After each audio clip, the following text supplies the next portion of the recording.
What's good? What up? What up? What up? How is What's everyone happening? tonight? MMC, Victoria, Sunflower, Chef. How y'all's doing? Dog's being an asshole again. We're trying But to see what the chat's saying. you named him Trump. Of course Well, he's going to be an he asshole. knew he was going to push play. I think that's what it is. Oh, that's possible too. Yeah. As soon as you got hit play, he started his bullshit. Make sure y'all Hey, share my play if you dog. can in there, man, and hit that like button so we can show our people some love.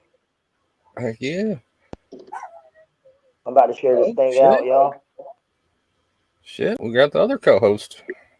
Wait, we got a co-host? Oh shit, Joe's in the Yep, house. this What's ugly up, brother? motherfucker. Maybe. Hey, Hey, freeze So frame. it's a I whole lot can't of hear ugly. you. It's just a photo. It's Yeah. a freeze. It's a freeze frame. Yeah, he's only saying he's only getting one bar on his connection. Where's he at work? I think so. Try to get in this live chat. Yeah. What's up to all our people out there, man? How y'all doing tonight? There, look at. What's up, Amy? Victoria? I'm just on a live hangout session for the past 2 days. It feels like. Hey, Yeah. that's what's up. That's the best way to do it, though, to get out to the community. Yeah. Oh yeah. Yeah, it's definitely a good way to reach out and just kind of say what's up to everyone. And that's the one How thing is I give you. everybody in the Go ahead. chat? It says, hello, NoneRealA, Dan, and HBR. What's up? What's up? How's everybody out there doing? Okay, I can see the chat on both of them now. So we decided last night that the live chat is going to be the most accurate, right? Yeah, on YouTube. Yeah, yeah. It's the you get everything first on there. It's about a 15-second, 10 to 15 second delay on the chat in here. And stop snitching. Hey, I'll snitch if I want to on this. Not the only Hey, thing I'll Charlie, snitch on. what's up? Hey, man, how y'all like this, though? I got one of the originals on. Yeah, rocking with that, dude. Turtle. So, I cut that's the what I was sleeves getting. out, though. That's what I was getting ready to say. About getting out here to the community. It's one thing I give Outlaw Nation stuff the way y'all mingle with the fan base, especially at the shows. You don't treat it like a fan base. Y'all out there talking to everybody like family. That's the one thing I'll Yeah, always man. give y'all. You as well. You went around and did your thing, talked to everybody. You know what I mean? Showed everybody love. There they come. So that's why I Yeah, have respect for Outlaw Nation. Well, one of the biggest things that we like to stand on 100% is that if you come to a show, you came to see us and see the show and hang out and visit and get to know who we are as people. And like that's why we don't charge for VIP passes and stuff like that. Is Yeah, because we you've already paid to travel 10 hours, 12 hours, 2 hours, no matter the distance. You've already paid to come to be able for us to make that show possible. So why would we charge you extra for something you've already made possible? It just doesn't make sense to us. But yeah, at the end of the day, I'm not going to knock any other artists that do that, because income is hmm income, and that's that. But I mean, as far as we go, that's just the way it is. you guys, We did you love guys it. yeah. hear I how remember. much Metallica was charging for a VIP ticket? Who? Metallica, like 10 grand. Arm and a leg and two toes. Oh Yeah, my 10 god. grand, dude. It's There's no like, way. I like Metallica and all, but no way. I mean, mm-mm. I've seen them back in the day. We weren't paying that kind of money. I'm sorry, they kissed my ass. Pay no 10 grand to be up front. Yeah, I just seen that the other day. I was like, are you freaking kidding me? It's like, Did you see the no, band though? Did you see who the band is and everything? Like the actual members of it now? uh-uh. Crazy. Let me see who the actual members are. Crazy who they got on the good like the band's just You know? Oh heck yeah, there's Joe. some great artists. Some great artists Yeah, and musicians. yeah. Metallica's first band I ever seen in concert as a kid. You know, So I have respect for Metallica, just paying that kind of money because I've been to so many rock shows in my life, I never got seen respect for what guitars and they've shit like done, that. but Lars, I can't stand Lars. That dude is a prick. Who? Lars, the drummer. Oh, okay. You know, he actually went hand delivered. This kid, he did a full Metallica drum cover, right, on a homemade drum set that he built out of different stuff. Did this amazing cover. Lars went, handed him personally the copyright claim and lawsuit. You know, It's like, man, dude, that's some well, think dickhead about shit. what happened with the Napster and everything back in the day with Yeah, Metallica. And everybody said that he's like that, that they're really yeah, like protecting over their music and stuff. Which that's kind of messed up though for a kid to put their own time and energy and money into their drum set and do what they did to make everything look as great as they possibly could for it to show respect and honor them, and then to be like, hey, here's your copyright. See you in yeah, court. yeah. It's But like, man, that's. I understand, protecting your art, but it's like that it gets excessive with stuff like that.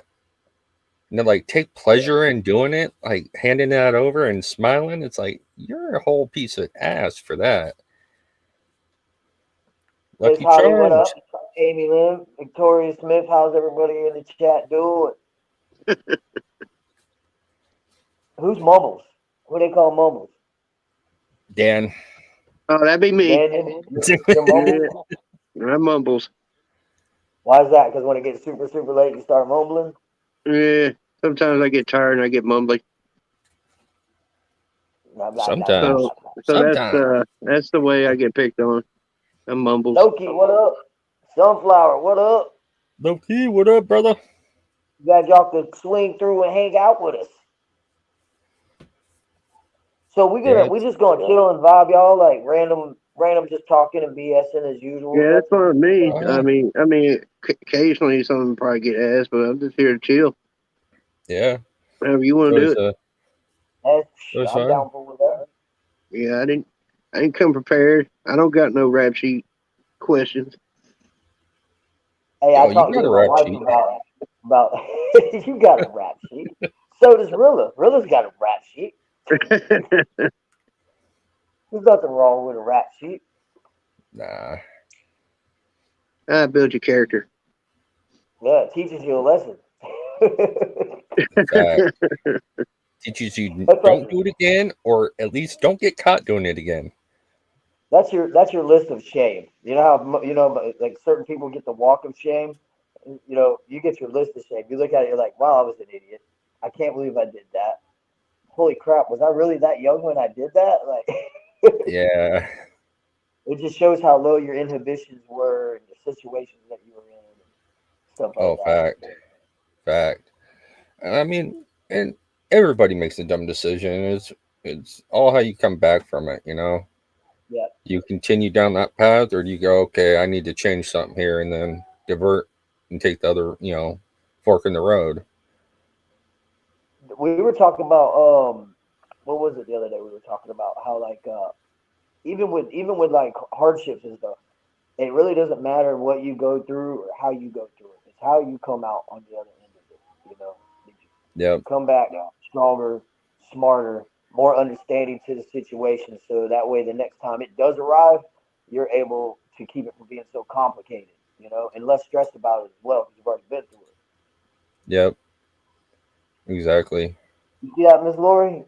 The original OG Triple T shirt too. I'm talking like 2021. Oh, that's right. It is the 2021. Yep. Yeah. I You had to should cut the sleeves out though. It got super hot out here, and I got upset too because it had Triple T's logo right here and everything. And I was like, man, I don't want to cut it, but it Oh, got hey, super I hot. didn't see him sneak up in here. Triple T is the homie, but That's it's funny if Mikey you go D. back and watch his earlier videos before he started getting a little more advanced in it. They're pretty funny. Yeah. Oh, they Mikey both D. hilarious. Mikey D too. Big D from Oh yeah, Tennessee. He might can be a go trip. too. Yeah, I just seen he's up in here. Who all we got in this chat? Let me see here. All right, there we go. Now I'm cooking. What's up, John? How are What's you? up? Welcome. Yeah, that's what's up. So So, when what we were talking about earlier, how we were living out in the like the mountain and the river area and stuff like that, and I remember one thing that was really cool about that, right? So like we would go fishing, and there was this one spot, man. You didn't need to have like bait at all. You just needed to have a really shiny hook and a piece of bread in the shape of a diamond. So you would take the piece of bread, you roll it up in a ball, and then you would put it between your fingers here and put it through like, and then smush it right into a perfect diamond between them three fingers, and then put it on there, and they bite all day long. dang. So we would fish and fish and fish and have never no issues whatsoever. But every time we go to an outside hole that we ain't from, man, we sit there forever. You talking about some angry folks, man. Suck. These fish ain't biting, you know. What fish are biting? I'm just curious. What fish are you getting with those? We were getting like catfish and all kinds of weird stuff, man. Like Oh wow, probably we had a snagged catfish log. there. That's dope. It was a catfish hole. Ah, Underneath okay. it. So the tree came up, and we had a swing that came off of the tree, and we'd swing off of the swing out into the hole, you know.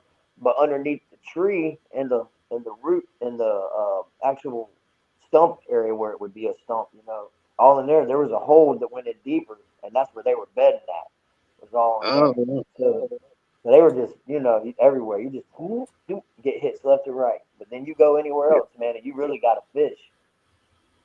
It's kind of like where a property I lived on when I was younger. We had our own pond because of the cows, but they stocked it with um, bass, smallmouth bass, crappie, bluegill. So it was just piled of fish in there. But I had a guy down the hill. He had a pond there just stocked with catfish.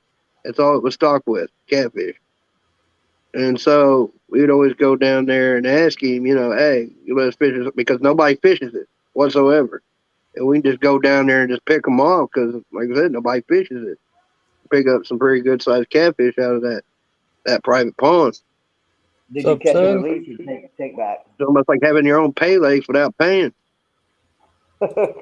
See, dude, I Pretty never nice. heard of pay lakes up until recently.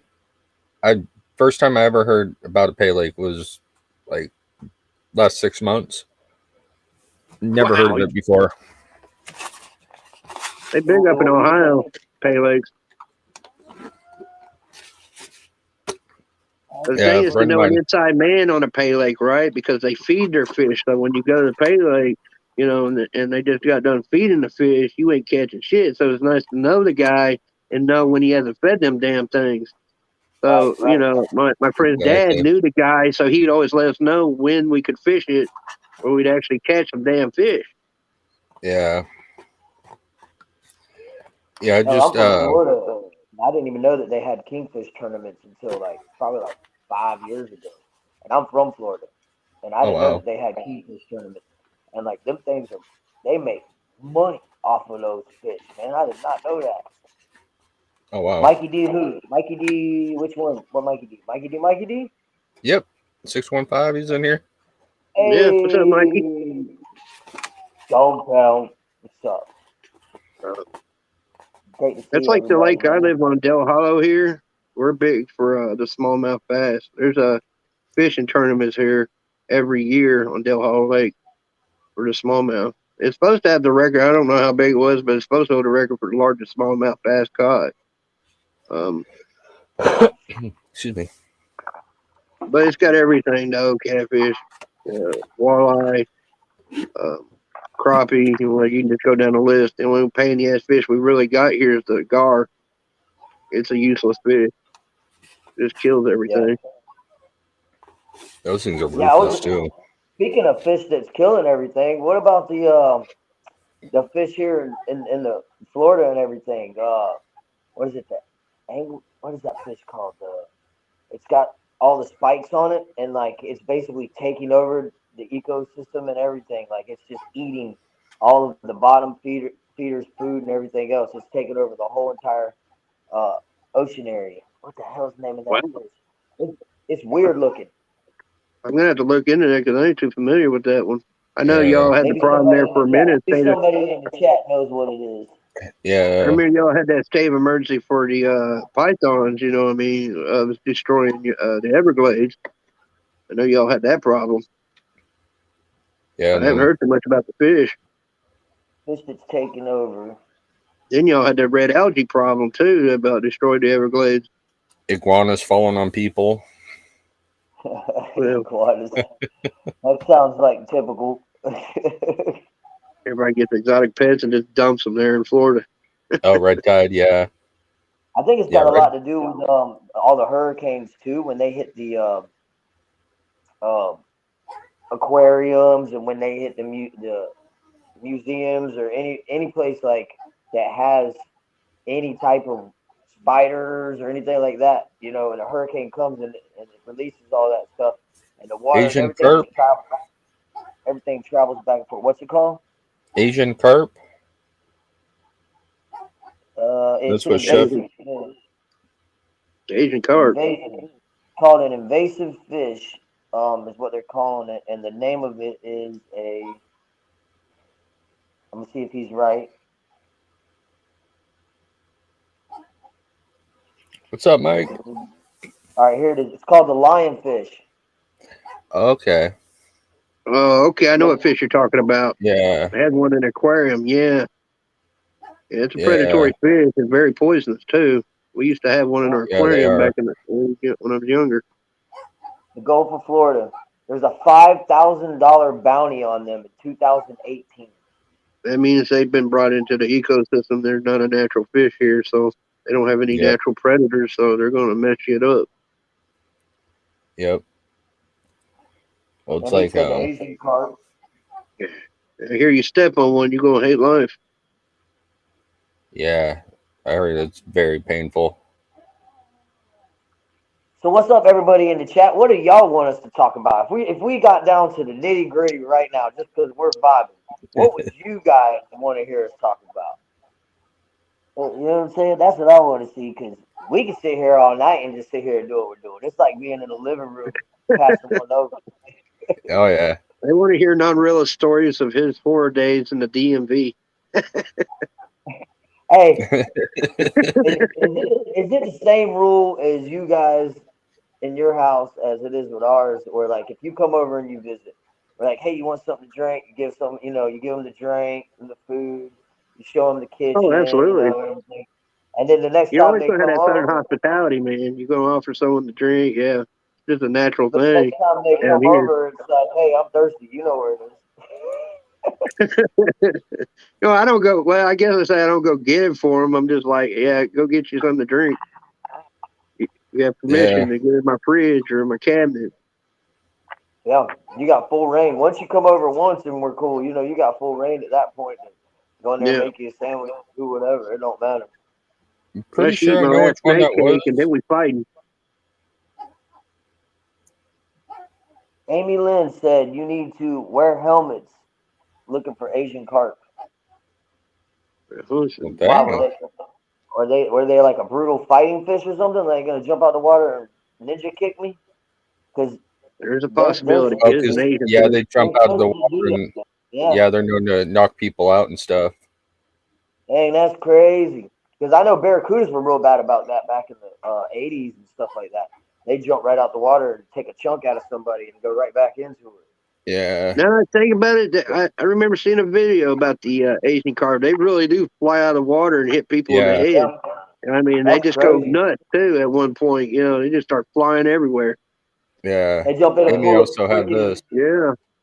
They do that Yeah. Liu Kang freaking bicycle kick from Mortal Kombat. You know Pretty what I mean? much. Yeah, they must have hit X, Y, R2, L2, X, Y. Yeah, down, down, Yeah. up. I still remember the blood code for the original Sega Genesis Mortal Kombat. Do y'all remember it? Oh, Um, I can't now. I used to play Mortal Kombat big time. It was ABACABB. that's right. Yeah. ABACABB.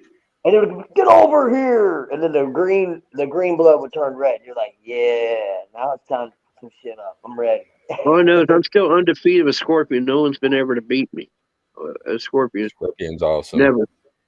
Because People used to bet on hit it. them, uppercut, and then sweep them, hit them up.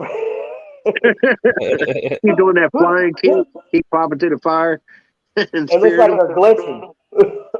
Next thing you're doing that 45% combo on them once you spear them. So Amy, she said, "I'm not sure, and I wish I knew the song. It was in Hampshire. You did a song that had me in tears. I'm pretty sure it was probably Addiction. Addictions. It might have been Yeah, addictions. Yeah, it's one you came out in the crowd and sang, I think it yeah, was. Addictions. Yeah. That song gets hard. The more and more I perform that song, you would think it gets easier, but it gets harder and harder because the more I perform the song, the bigger the crowds get, and the more involved the people get, and the more they stare directly at me when I'm singing it, and I'm staring directly at them too. So it's like, and you could just see the pain in some people's eyes that are like, man, I live that life, or I got somebody that's living that life right now. You know, it's like you can see it. That yeah. song becomes harder and harder every time, believe it or not. Yeah, you hit a song when someone's listening to it and goosebumps right and hairs lift up on their, and you get that emotional feeling. You Oh really yeah. hit it in the song when they feel it. The first time I heard that song over in Tim's live, yeah, it broke my ass down. When I wrote Addictions, I was really not just trying to talk about addictions, but I was trying to talk about how like it also it hit me the hardest when I didn't have a father figure in my life. You know what I mean? Like because Pete passed when I was 13. When Pops passed, I was only 13. So it was like I felt like my mother's addiction, which was my father at the time, which was a great addiction for her to have. The minute that he was out of the picture is when everything else spilled into our lives. You know, all the spiraling downward stuff. It just came out of nowhere.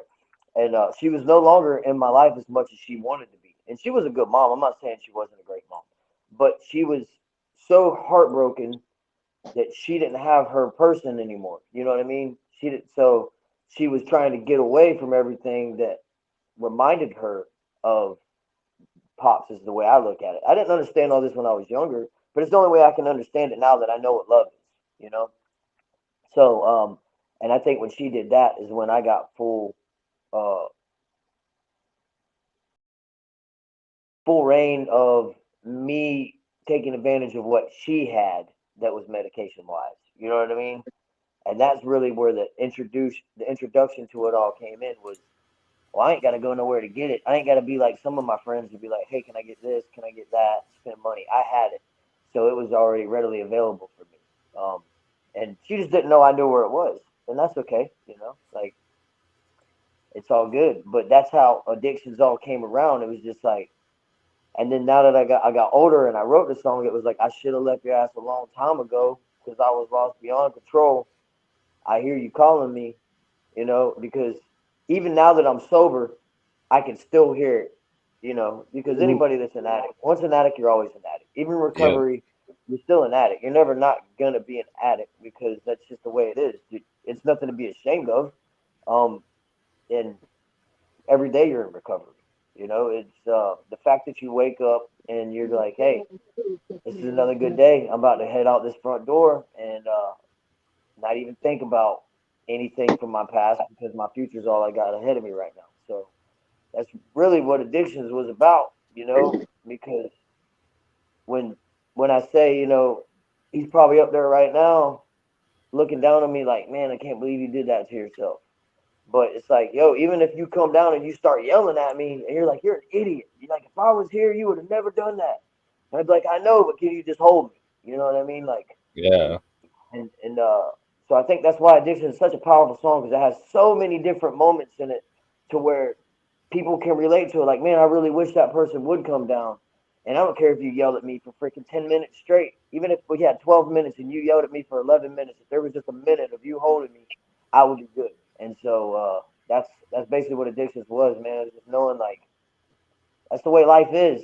You know, when yeah, you're on a drug binge and everything else, it's not that you're a bad person. Just because you're an addict, you're not a bad person. You just got to No. find the person inside you that's the real you, and not the one that's covered in all that haze. So, Hey, what's up, Stacks? And that hey, that's and that's my why brother. some his battle to those battles are going to relate to that song because they went to Yeah, the same battle, Yeah. maybe different storyline, but it's still the same battle. yeah, With the oh yeah. addiction. It's going to hit home for a lot because a lot of everybody makes mistakes and gets caught up in that. It's Yep. Loki's Like I birthday. said, don't make you a Oh, bad person. Happy birthday, Loki. happy birthday, Oh, it's Loki! his And I didn't mean birthday. to interrupt you. I didn't mean to interrupt you, by the way, brother. I just saw Oh, it was you your good? birthday. You good? I'm just rambling. Joe said, "Well, dang, how come you ain't tell your boy?" Yeah, well, dang. I was looking to see if I had it on this phone, but I don't. It's on my other phone. When you perform that there. Yeah, I was watching the Facebook of it and stuff, and I was just blown away, man. Like when you see yourself performing on stage, and you see yourself coming out the crowd from other person's view, it makes you know, like, hey, man, these people care enough to actually record this and see the moment that everybody else is in. And so it's to me, it's mind blowing, because it's like, man, people actually care. Like people care, it's just real. That's what I love about the events is because it's a family reunion. You can just tell everybody's there to get away from everything and just Thank you, Stacks. That's let what it it all feels out. like. It feels like a family reunion when we go to these events. Especially here in Hampshire and whatever, feels like a Right. family reunion. Yeah, it does. It really does. Yeah, that It's and just that's like the only way I've been able to describe it to people. It's like it's not a show. It feels like a family reunion. It's it's a great vibe, man. It's a re-energizer for us too. Like I think that's why everybody wants to go there so much. It's like when you get there, you get that energy and it's just it doesn't go away. From the moment you touch the property, you could feel the energy coming from that place to where you're just like, I don't want to leave. I don't know. I don't know if other people in the area feel the same way. If they can feel it, it might just be something from all of us because we're all connected to it in a huge way. But that's exactly how I feel every time I hit Hampshire. Oh, Every nobody that's time. it. wants to leave. I didn't want to No, leave. Anybody, you want to leave? no, no, I Yeah, didn't. that's what I mean. It's the vibe there. It was awesome. 3 days in, still ready to go. Yep, Kata was there. Hey, Uh, what's up? Like I said, this MMC. last time Tim got a bunch of us to show up. Like I said, he'll be away from Washington State. Everybody over, one from Colorado. There's a whole bunch of us that showed up in the last Hampshire event, which was really dope Yeah, for us all to get together because it was kind of felt like a family reunion. But now think about what you just said, right? How many YouTube families, right, that met on social media actually do what you guys did? That's the question. Like, how many people are actually doing what we're doing right now, talking to or like, well, hey, let's all meet up and go do this. I wonder how many people have actually done that. I'm sure there's a good majority, but what I'm saying, like, I haven't heard of it yet, Yeah, other it's than not like happening a lot. a I've been out here, but me, I've got out and met quite a few people myself in the communities because of Cree Squad 2 on top of Outlaw Nation. I've met quite a few people, which has been dope to do. I mean, even St. Meades all the way down to Florida, I've met a bunch of people. So, it's pretty dope to get out. But yeah, your all's community definitely is probably the most I've seen of a YouTube community with us actually all showing up, to the Yeah, that was event. super cool, man. That was really super cool. And everybody was running around kind of crazy too because we were all being interactive with everybody. But I know I yeah, missed out on a couple of interviews, and that's kind of why I'm doing this. I'm trying to catch up with what I missed out on, getting these talks in and stuff like that with y'all because I know y'all got what Hillbilly you got Dirty's interview right when you were there. yeah, yeah. That was a cool interview too. That was just Dirty's a cool dude, just to sit Yeah, and yeah, chop yeah. it up with. And he's real I humble mean, too about everything. He he really he knows is. where he is. Yeah, And he like offered his, us for us to hang out and stuff, but we had to run though. We couldn't stay. yeah, yeah, Sunday night, So yeah, Yeah, I yeah, I stayed like till Dirty. Monday morning. I think I stayed till Monday morning. I think it was Monday. I can't remember. I can't remember. I know I was there a little bit longer. We probably left about 11 o'clock. Maybe was it 11 or midnight It Sunday? was Monday morning. It was like 11, I think. Yeah. Yeah. Yeah. Good So it was- times though, man. Good times. It's worth it. You don't even think about it. Yeah, I'm Yeah. looking forward to the next one. I really am. I'm looking forward to it. I can't wait. So you better be there, or we're gonna make fun of you. I don't know when the next Hampshire event's going to be exactly. I don't have a date or anything yet, but But it might be something that Boss is saving for 100 million. You know. yeah, I think that's what he's want to do, the 100 million, deal, and then kind of do a Probably. celebration to it, which would be I'm awesome. I definitely trying want to be there for that. Yeah, Crazy, ain't it? I'd love to be out there for that one, but I definitely want to be out there at least for the June one. That's right, Chef. 100 million's close. Hey, when you Yeah, guys get right done around with the this, corner too, at this man, point. we should go share it out when we get done with this live. Yeah, Chef's Go supposed to share come it to the out. next one. I think was it Chef? Did you send me that video? Someone sent me a video of like the shootout going on, and all you hear in the background is "Welcome to My House" going on is playing. It's like that's awesome, Oh, but yeah. that's horrible at the same time. Yeah, right. It's Yeah, like I watched that. And there's a lot of story behind that too, man. That makes it even more of a sad situation because the guy involved in it, you could tell he's in a nice area, like the housing area and yeah, everything. But like one of the things I picked up on in the video was the police are all sitting out there, and the driveway is completely distraught. You know, like everything is scattered everywhere. There's stuff in the streets, and they let this I'm not gonna say his name, I know it, but I'm not gonna say his name out of respect for the family. But they let this big guy come out there, and shake up and dap and hug everybody up and everything else. And instead of on the spot right there, seeing what the situation was like, attention to detail, environmental, like, whoa, what the hell happened to the front of this house? Instead of being like, yo, come here for a minute, man, what happened here? Let's just get you in the truck and talk to you for a minute, figure out why the front of your house looks like this. They didn't do that. You know what I mean? And because of that, I think that's why the situation got the way that it did. Yeah, escalated. that's a valid point because it was what I watched in the video. The whole front was this stuff everywhere, and the guy I just would have come up saved and a lot kind of of, you know what I mean, he was hugging him and stuff, and they didn't like address the situation whatsoever.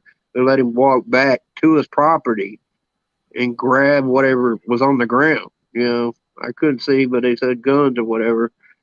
Um, yeah, that was definitely handled badly on their part, being the fact of how many cruisers were there, and they let him come out and go back to the property without even asking a question. Yeah. So I agree with you on that one. Could have been But handled way better. but that's just the thing. It's situations when adrenaline's gone. Sometimes people think, and sometimes people don't think. And I'm not saying nothing against any of the police officers for anything they had to do. But like your job is your job. It's Yeah, unfortunate that somebody lost their life in the process, and with such a great song going too. Yeah. So the way I look at it is, it's still going to be a positive thing because to me, even though everybody's like, "Oh man, I can't believe it had that song playing," to me, it still goes to show you that Die Hard. You know what I mean? Like Die yeah, Hard fan playing the favorite song when he was going through probably one of the hardest mental breaks in his life. You know what I mean? So to man, it me, it shows goes the to show reach you of that that that song. song, You know, yeah, Yeah. it gave him strength. That song gave him strength. Apparently, it gave him Yeah. strength. So to me, it means a lot. Well, it's Somebody's like talking about the one chip challenge already. I was pulled up to the truck stop one night. And it was like 11 o'clock at night, and I go in, grab whatever I was grabbing, come back out to the car, and there was a truck parked next to me. I heard something as I opened my door. I'm like, "What is it? What is that?" Sat and listened. I'm like, "Hell yeah, Outlaw Nation, motherfucker!" He's playing "Welcome to My House." It's like, sweet. I ain't the only one up here. Right? I had to change play while you were earbuds. really at the truck stop, you lot lizard. Tell him the truth. Why were you You in the truck lot stop? lizard. Damn lot lizards. Yeah. He's like, And he's like, snitching, like lizards got to always. eat too. At least he's I think I'm being gonna straight start up for and he's Taco not Bell dragging too. it. I I'm think I'm down gonna with start for Taco Taco Bell. Bell. Yeah. I gotta have Crunchwrap Supreme, Nacho Bel Grande. Typically, I like the steak. I think it's the steak gorditas. Yeah. I've been digging the double stuffed steak burrito, the grilled cheese burrito. It's got cheese all over the top, and they like press it or something. It's I pretty gotta dang try good. I'll that. stick with quesadillas all the way. That's my thing, the quesadillas. Yeah, steak Hey man, you know quesadilla. they got the nacho fries back. Amy done posted a damn pineapple. Get the hell out of here with that. I can't even look at tidbits the same no more because of Miss Lori. Damn. You But I done had a got good Yeah, time, scarred, man. I had a man. good I'm time with sorry. that. I had a good time. It was cool. yeah, the late show gets wild. I had to tell my wife about it just so she knew what I was getting myself involved with. Yeah, I'm yeah, like, Yeah, man, look, it's hilarious. there's sexual innuendo, there's comedy, there's roasting, there's all kinds of things going on. It's a bunch of adults, and so I can't control what people say, And she was like, "Oh, I think it's funny."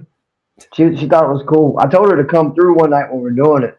If I'm on there or if we're just watching y'all, I want her to check it out because I think she'd have some pretty good laughs. And it's hilarious in the sense that I didn't know there was that many references. I'm just in awe myself sitting there listening like, really? This is what? yeah. And that does what? Huh? I was even amazed all the references, really. MMC, I'm like, dang. I told my wife, I was like, not even your name is safe. your name No, ain't even safe.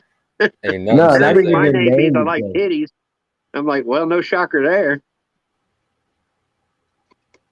Yeah, How many names did y'all go through the first night? oh It was like man, everybody that was in the chat got. pretty much. Or what? Yeah, pretty much Yeah. everybody. Yeah, the dirty biscuits. Oh, Do me, do me, do me, do me. yeah. We had. Yeah, What's great about it is just like the interaction too between everybody on the panel, and then the chat and everything is just everybody's having a good time. yeah, that's what it's about, man. It's about people just enjoying the night. Like it's just like Yeah, calling somebody on a phone. The only difference is you've got a bunch of somebodies, and you got people who are on the panel talking, and you got people who don't want to be on the panel in the chat talking. So it's cool, man. I love social media. It's got its goods and its bads, its ups and its downs, but I like social yeah. media, especially stuff like this. Oh, that was actually one of the questions a couple nights ago. Was uh, what are the thoughts on social media? Is it good, bad, or indifferent? Remember that, Dan? What is it? Sorry, That didn't hear you. question about social media and how Oh, yeah, if it we was see good or it. bad. Whether yeah, Well, like I said, us all meeting up is the perks of it. You know what I mean? That you yeah, actually as adults meet people, and I've heard people sit and say, nobody's your friend on here. Like that's not true. I mean, yeah, you probably have bad experiences on here. Is Right. why you would feel that way. But there are that perks that does happen. You know what I mean? Friendships and oh yeah, family has been created on here. The negatives oh is yeah, like you're definitely, going to deal with you kind of make enemies on here, and you're going to have to deal with the bullshit with it. But just it's no different than on the street running and having beef with somebody. Kind of, I mean, you're gonna deal. That's the bad part of it. You're gonna have to deal with that. But there are that perks of the interaction and making friends. You do make friends on here. I don't care what yeah, anybody says. Yeah. oh yeah. Well, it's like the proof right there. Dan, Joe, those are my brothers right there. What You we know, Yeah, saying? you stayed at his house for 2 weeks, staring at Donald Yeah, Trump on the floor. yeah. A guy I've never met in person. You know what I mean? In person, trusted him Right. inside my home. You know what I mean? That's yeah, because he fam. Yeah, that's real. Yeah. It goes for most people. A bunch of people on here I talk to, they're more than welcome in my home. I'd welcome in with open arms. yep. Yeah, we don't have a lot, but we got a spot. Yep. that's how Right? I am. We ain't got a lot, but we got a spot, you know. And if you're ever in the area and you ain't got nowhere to go, you know, before you go and stay in a hotel, make sure you hit us up. Just as, you know, especially if you got kids, we don't care. We'll put all of our kids in the bed with us, and you guys can have the kids with them. That's usually how it is with us.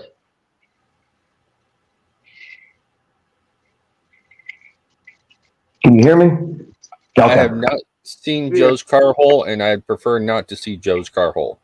I just like I drove all the way out to Carolina to meet Joe. I mean, he's from Florida, but he moved down. You know, I went all the way down there to meet him. Say what's up. Yeah, I live near North Carolina. And yo, man, girl, what up? What up? I lived in North Carolina, South Carolina, kind of like at the border of each other. And by the time me, Joe, and Holly actually got to know each other and know who each other are and everything, we were already moving to Florida. So it was like we were right up the road probably from each other, like because we were 20 minutes from Gastonia, so we were probably like 2 hours away from them, most likely. Oh wow, 2-3 hours probably. Which ain't that far, really. If you think about it, it's not really that far. When I met Joe, he's a Florida. I never expected him to move out of the country, become a country dude, but he has. He's become quite the country dude now. Oh yeah, but he's always been in Florida most of his life. It don't take much. And shout out to Granny Ruth. Somebody said something. Granny rules. Yeah, she hears you. She's sitting right over here on the other side of the lamp. You guys salute. Hey, Granny. Tell her we love her. Such a sweetheart. I remember. Yeah, she's yelling. She's such a sweetheart. The first time I met her, I walked up to her. I was singing to her, and she got right up, and she was right up there with me, and I'm just like, you ain't got to stand up. And she was like, this is how I do it, you know. I introduced y'all's music to her and my mother and stuff like that. They just become instant fans, all you guys. Yeah. Well, I mean, you guys are my boy. Yeah, she looks y'all and y'all are kids. It's a family that sings together, stays together, man.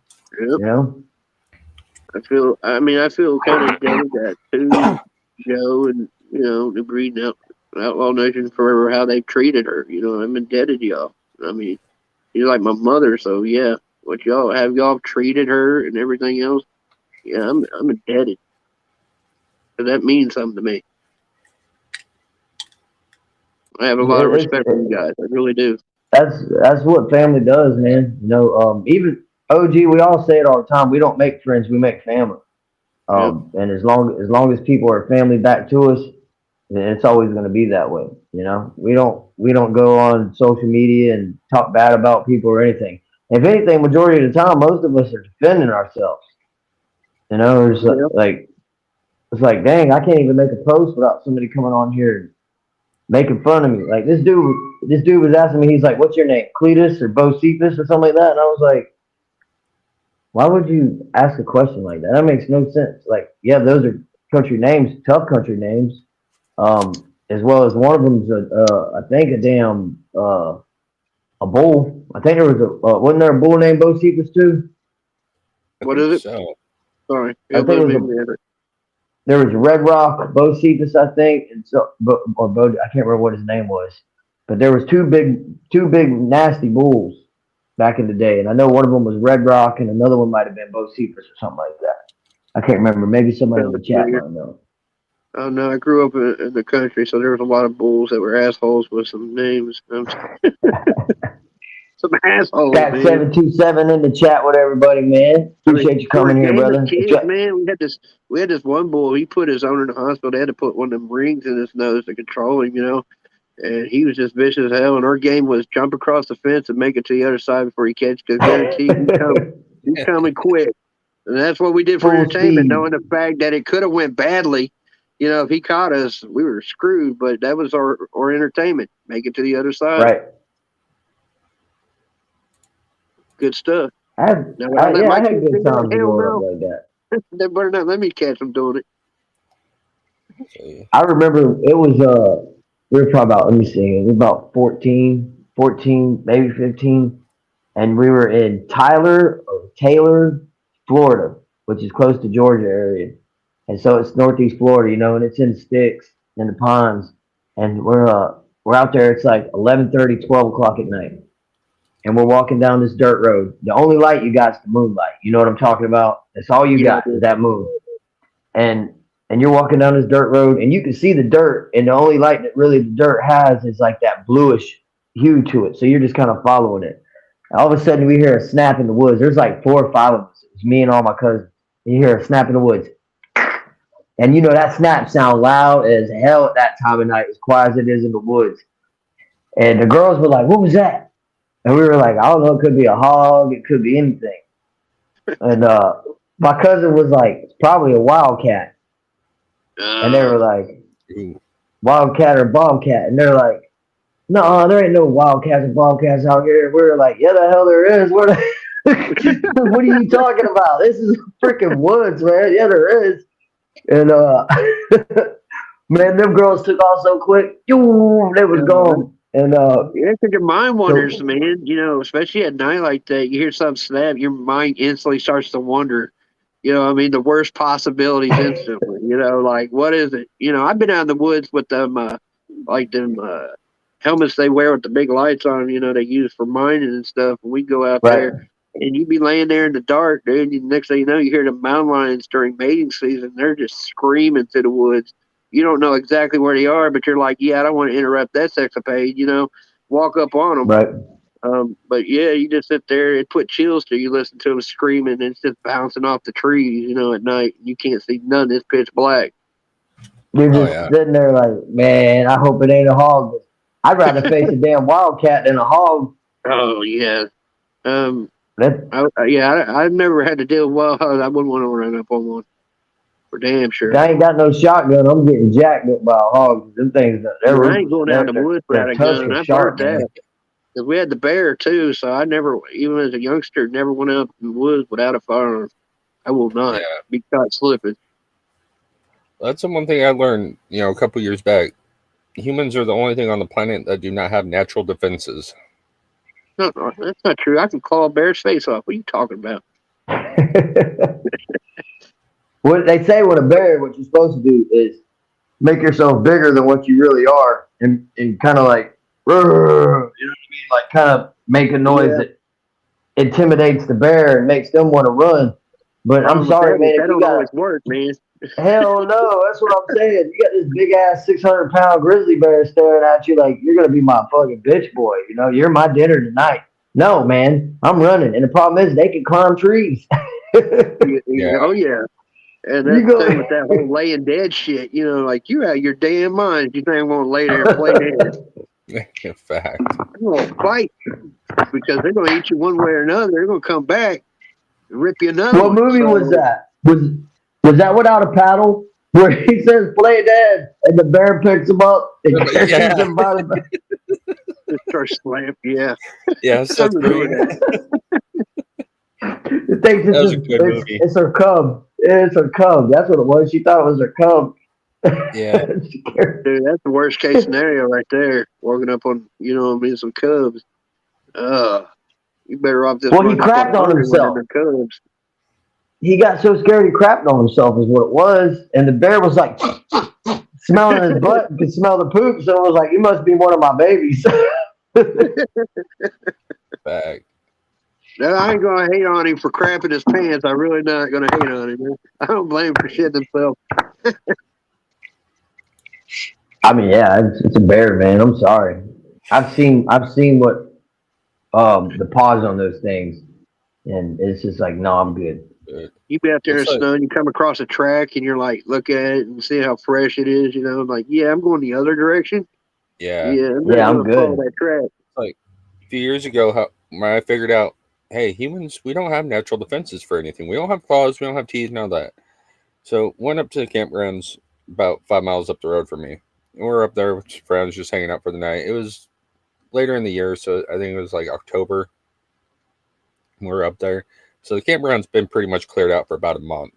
So all the animals have started coming back in, and we're up there, we're having a fire, and the table kind of sat like this. The brush was right here, but the barbecuer was right at the end of the table. I was supposed to be cooking, and Start hearing something rustle in the bushes. Like, okay, whatever. Nothing.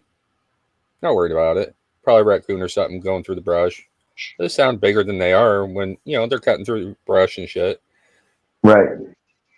Well, start throw a couple rocks out there. Whatever it is, it's not leaving. So throw some rocks out in the brush. Try to drive it away. It ain't going nowhere. Like, let's head up to the car. Let's let's go up.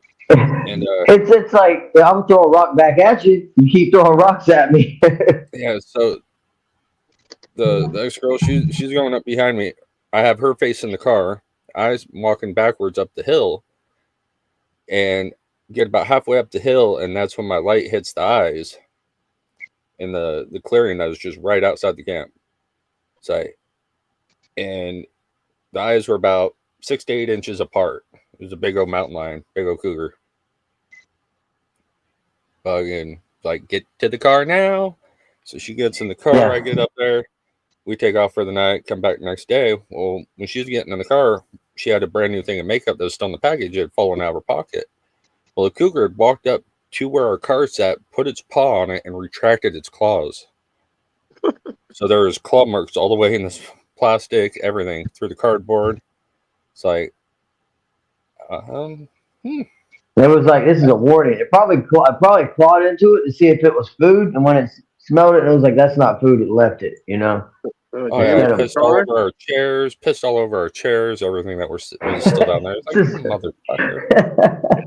That's funny. You, Billy. Damn. Territorial, man. Territorial. Yeah. Did you say you pissed it off? He must have pissed it off somehow. Yeah. They went around pissed on everything. Oh yeah, it pissed on, I think we had like 4 of the fold-out chairs. It pissed on all of them. That's so you said it clawed your car? It clawed a makeup box that was brand new, still in the box and everything, fell out of the vehicle, right out of her pocket, and it walked up and basically put its paw in it, and then it retracted its claws and then walked off. It didn't, so it probably opened it up, smelled it, and said, "Nah, this ain't food. I'm not putting it in my mouth." Left it. At least you got out and asked to had any car insurance for the damage on your car. I would have. Demand car insurance, bro. Always ask if they got car insurance. That cougar's getting away with it that time. I ain't asking nothing. What movie is it? It's Chris Farley, David Spade, and they're traveling, and he had got that nice. I think it was a Mustang. Was it Tommy Boy? It wasn't Black Sheep. It was Tommy Boy. It was a dark, or was it a dark convertible, or it was something? I think. Was it a Dodge? It wasn't a Mustang. It was a Dodge, wasn't it? Yeah, are you talking about the deer yeah. thing? Yeah. Is that what you're talking about? When that deer went ballistic in there in that convertible? Tore everything inside the car. That's classic. Yeah. That was a beautiful car, too. That was a nice purple, too. It was all crying about it, the poor deer. Oh, man. I miss Chris Farley. I don't care what kind of dude that led. Hey, he pulled the door off and he goes, "What did you do?" That was clever, though. You know what I mean? So you can sit there and get away with it. Like, man, what'd you do? Yeah, man. He left the oil can in there and the hood flew up. Oh, such a good movie, man. So well planned out. And if you talk to David Spade, he talks about Chris all the time, how everything Chris did was like improv. Like, if you go and watch the scenes, like when he ran into the glass and everything, that was all improv. The fat guy, little coat. That was all freestyle. Probably one of the most memorable movie scenes ever, too. That guy in a little coat. I mean, I think everybody's done that, too. His time is the reason like people like him is the reason I watched Saturday Night Live. Kind of after that era disappeared. I stopped watching it. To me, it became crap. But, the Chris Farley era with all them, at that time, I watched it all the time. Yeah. Ricky Bobby with a cougar in the car. Ricky Bobby, you first and last. I still enjoy that movie. I don't care. I hate Will Ferrell. Invisible friend, stop killing my friend. Invisible fire. That's what he said. Invisible fire. And I don't like it, but you still got to give it that movie to do. That was funny. It's funny, man. You know, you got all kinds of different types of comedies: sarcastic, dry, sitcom-ish. You know what I mean? I don't think I've ever watched it, actually. You Yeah, never watch watched it? Mm-mm. I don't like Will Yeah. Ferrell. Something about his face just makes me angry, and I want to punch him. My don't wife know what don't like it Will is. Ferrell either. Why don't you tell Will Ferrell that? There's something about your face that makes me angry, and I just want to punch you. I think I did on Twitter one time when I figured out I could at anybody that was on Twitter. I think I did message him that. Does Santa know you're not around? You're an angry little elf, aren't you? What was the one movie he did with Kevin Hart where he was he's supposed to go to jail? And he's supposed to go to jail. Yeah, that one I've seen, and that shit was actually funny. He got cornrows in that movie, didn't he? Yeah, he did get corn. Yeah. Felt like a prison yard in his backyard and shit. What do you mean? What do you mean? George Carlin, Amy. George Carlin's awesome. That's a classic. He's the OG of OGs. I'm a huge George Carlin fan. His stand-up comedy is unbeat. I mean, I still enjoy him to this day. What about Robin Williams? R.I.P. Robin Williams. His stand-up comedy, man, was so colorful. Like I had to tell my wife, I was like, "You don't understand. Robin Williams had the dirtiest mouth ever. You would think that he literally was a plumber and like was, you know, just constantly like."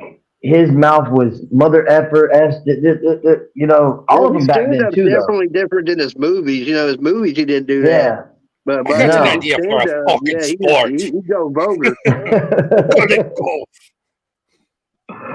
Richard Pryor too, man. Mama, she's a huge fan of him, and she actually took it to heart when he, you know, killed himself. Oh yeah, it hurt her personally. Yeah.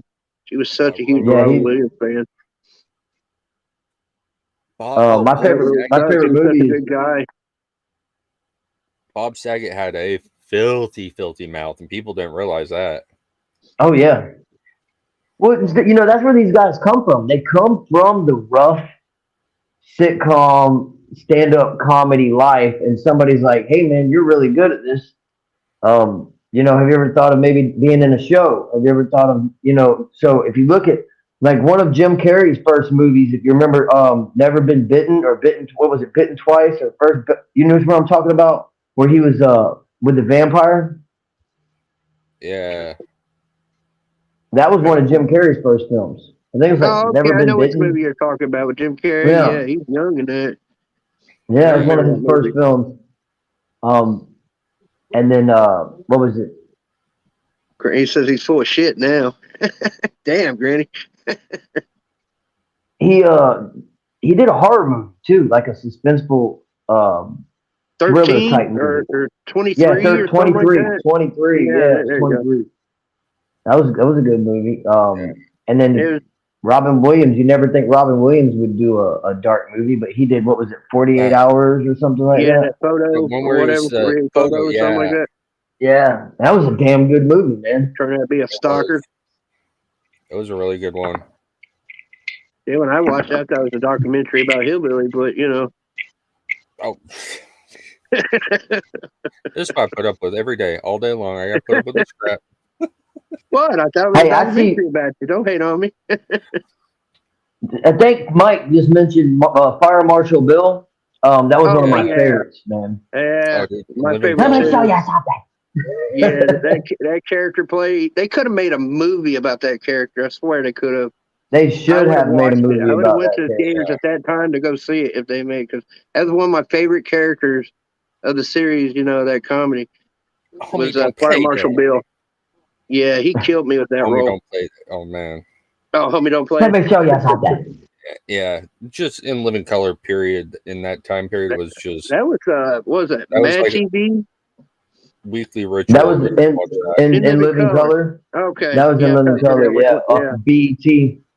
And that was, think about it. That's where going back to where people started. That's where J-Lo had started at. I didn't know that. She was one of the Fly Girls. Jennifer Lopez was. Oh wow. Jamie Foxx too, ain't it? Yeah, the Jamie Foxx is from that. Yeah, he started A lot from of that. the. Wayne's brothers, all of them were on there. Yeah, man, Marlon, Damon, all of them. Man. Such good stuff. Peggy Yeah. Sue got married. Victoria, let's go. I remember that one. Yeah, when we troll, we use Wanda to troll people back from that series. Wanda, you know what I mean? That ugly Jamie Foxx play. Oh man, Oh yeah. I've called a few people What up, that. I ain't Meg? How gonna you lie. doing? Hey, what's up, Meg? Yep, we got Megan here. Yeah, making a help.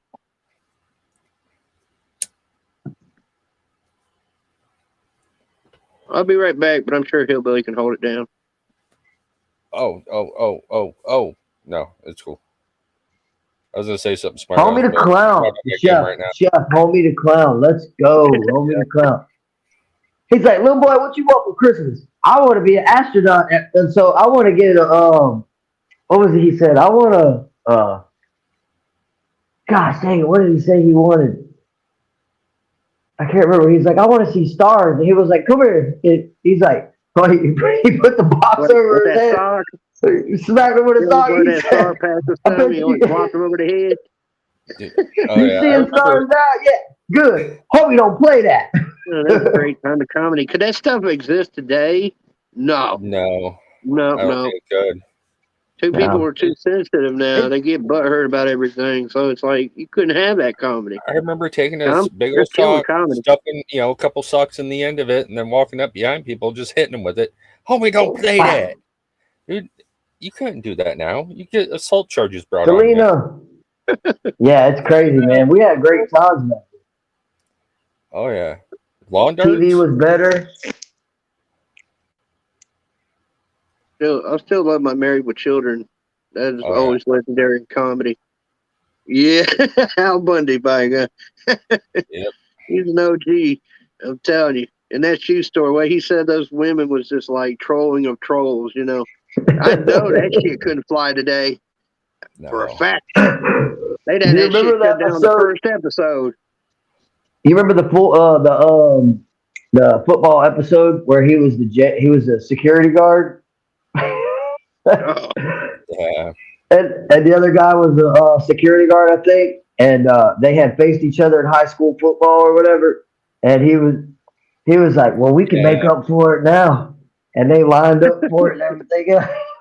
It was such good TV, man. He'd always be like, I want to score 3 touchdowns. I like the part where they sat there and got mad at the people that kept honking at him in the back, and they all got out of the car and started beating the shit out of him. The whole family got out and participated. Started beating the shit out of the other people in the car. That's crazy, man. I think what Christina Applegate did something. I don't know if Bud ever did anything with his career, did he? I'm not sure if he did. No, I think he might be the only one out of everybody. I know. Yeah, Christina Applegate. She just got a star on the Walk of Fame. Like last week, I think it was. Amy said Loki in 2nd grade, she talked to Axl Rose and asked him to marry her in the 2nd grade. And of course, Peg, she turned out doing Sons of Anarchy and killed that shit.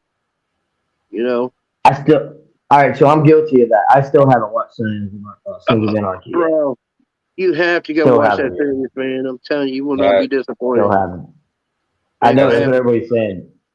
Oh, okay. Good show. Yeah, it's a great show. I'm a huge fan of that. When they shut it down, I was pissed. I'm a huge fan of Sons of Anarchy show. Brother? Hip Hop Radar. Hey, what's up, Zach? Yeah, he's an art dude. Does a lot of independence and interviews with independent artists. That's good. Oh yeah, that's super dope. Good dude. He's always supporting independent. He does. Yeah, he'll do his lives, play like independent artists people's never heard of to give them their due. And he'll sit and do interviews with them. So yeah, that's good dude out here in this community when it comes to independent. Yeah. Yeah, I've known him for 3.5 years now. Yeah, you've known him no longer than I have, but yeah, it's been that long. Yeah. And there for me. Yeah, of everybody I know on. If I send you a song, my bad. Go ahead. Oh, of everybody I met on on here. Holly's the one I've known the longest, actually. Not really. Let's see. Yeah, there he goes. Zach. Yeah, he'll appreciate that, man. What's up? What do you say? He said he's sub to your channel. Oh yeah, I appreciate Check that, out man. your music. Definitely. Highly appreciate you for that. Also, here I'll throw his link down in there again too. Hey, how would I give you a song to play, Hillbilly? That'd be dope. Um, I'll give you one off of the album. Probably email would probably be the easiest, I think. What are you doing Okay, now? hold on a second. All right, brother. Give everybody a chance if they want to go get something to drink or use the restroom or anything like that while you're getting it loaded up and stuff, because he's already stepping out too. Let's see here. You said just share it to your email? Yeah, it's Crossroads Music Talk. Okay, let me get here. It's gonna come from NoneRealA. See, Crossroads Music Talk. Traditionally spelled? Yeah, at Gmail. Yep. All right, cool. All right, this one's it's called Damn Thing. Pull that up. Let's see if it gets to you. Yeah, this is one off of my upcoming album I'm dropping on February 1st. It's called Damn Thing. And the name of my album is Hairline Fracture. So, I know I played one last night off of the upcoming album for T and the Fam on the Dog Pound Reaction channel. And that one was called Vacant. So this one's Damn Thing. And what I like about this album, Hillbilly, is the fact that it's like my breaking the glass. You know what I mean? Like scratching the surface. Finally, like finding out who I am as an artist, because now I'm stepping out of that comfort zone and those bounds to where I'm experimenting with different things. So that's what I really like about this album, and that's why I called it Hairline Fracture, because it's like I'm finally to that breaking point to where I can open up and become who I am as an artist. That's cool. That's it. You know, for me, my favorite thing is like watching artists when they first start to where they evolve through their career and stuff, and watching all that. It's incredible to watch.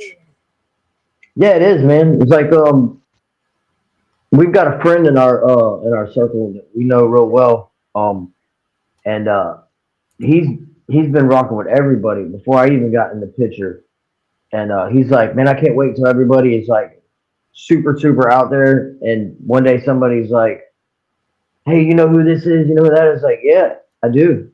I know every one of them. You know, he's like, because I'm going to give a hell of an interview. Heck yeah. It's, dude, I don't know how to even explain it. It's, for me, like music, I'm like, musically, I'm not talented at all.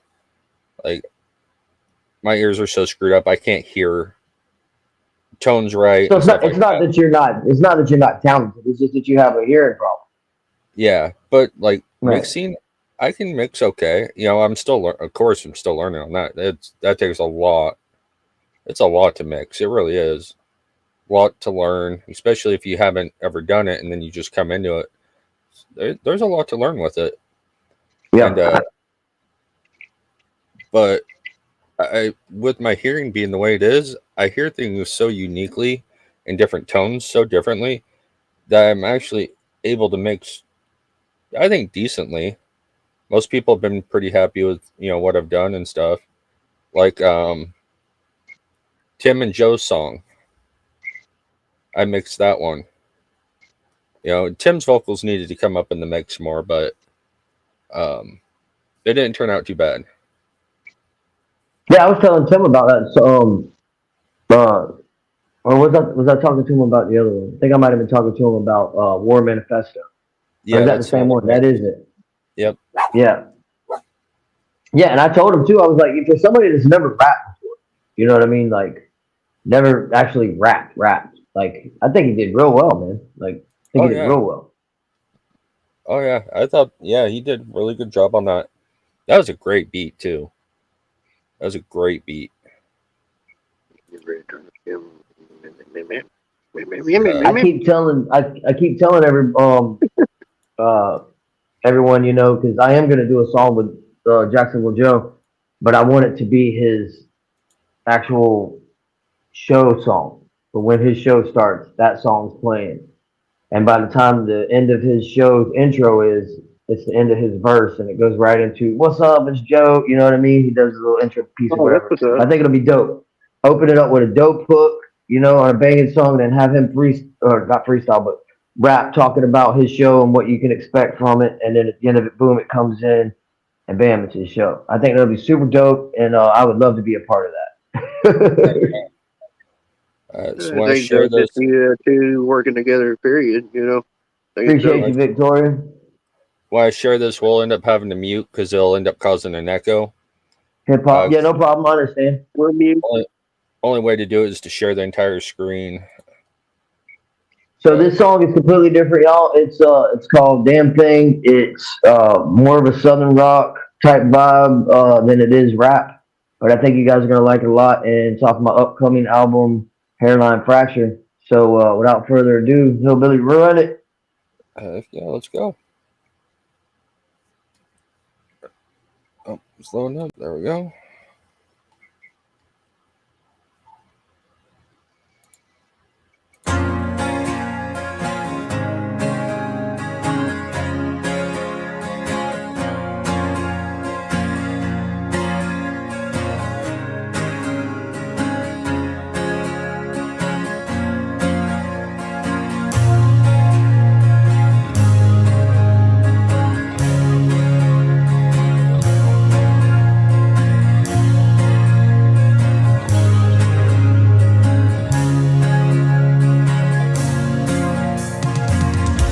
I smoke this cigarette, I know it draws my years away, but that's just fine, I die someday. I sit down in this lonely place with tears on my face. Every time I try, I lose my place, but I'm finally waking up. There's no liquor in this cup, it's just filled up with this fuel. I'm gonna burn it all up. I'll be dancing with a stranger in the arms of a ghost as I watch these memories all go up in smoke. I ain't worried about a damn thing, that's just what the dog drug in with the rain last night. I'm just sitting there with this gas can, pack of matches, trash can, burning up my past in the pale moonlight.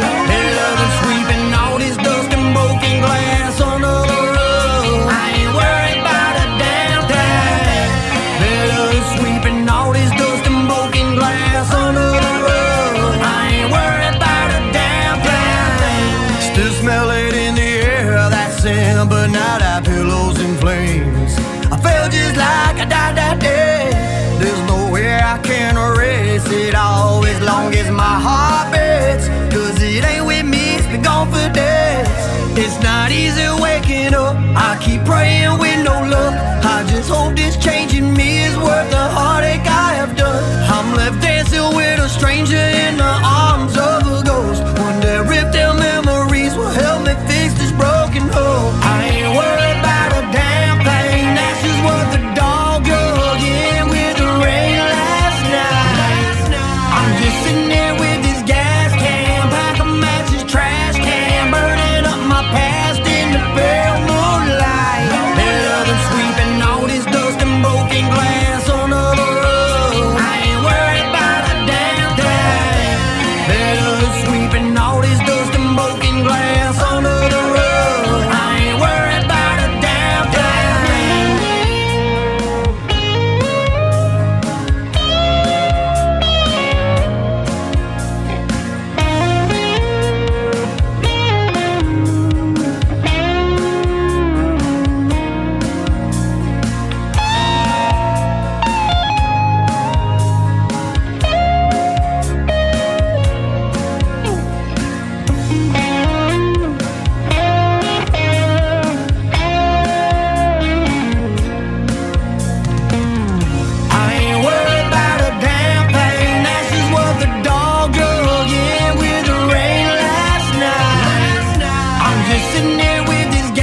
You're mute now. Dude, that Okay, was okay, fire. okay.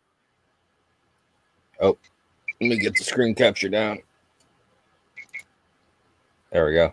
That was Bro, that fire. was fire. Yeah, dude, that was fire. Appreciate y'all, Into man. that whole thing, and I like the nice touch there in the break with the guitar. Yeah, you definitely got that whole Southern rock vibe about you with the tone. Yeah. The way you Drew deliver killed the it though, didn't he? Drew killed the production on that, man. He really did. Oh, Beats yeah, by Drew, if vibed y'all to that don't know whole who song. one of our producers are. Shout out the to him. guitar I was like the firing. nice little touch. Appreciate everybody in the chat for rocking with us, man. Yeah, I feel good about this album, man. I feel like it's gonna be probably my biggest project yet. You know, I really feel like that. I feel like it's gonna be my biggest project. And what better way for me to release my first album under Outlaw Nation than to release this album? So So it's going to be a bit of a 2023. mixture. What's up? Is it going to be a bit of mixture with the rapping and the like rock song like Yeah. we just heard? Yeah, it's got songs like Flush on it. It's got songs like Hostages on it, Okay. Goings on it, you know, and I released those are really good. Hostage and Going and stuff. Yeah, you know, those are the music videos. I'm So looking forward to hearing it. Yeah. You haven't heard those? You've heard Going. What? You've heard Going. Huh? Who, me? Yeah.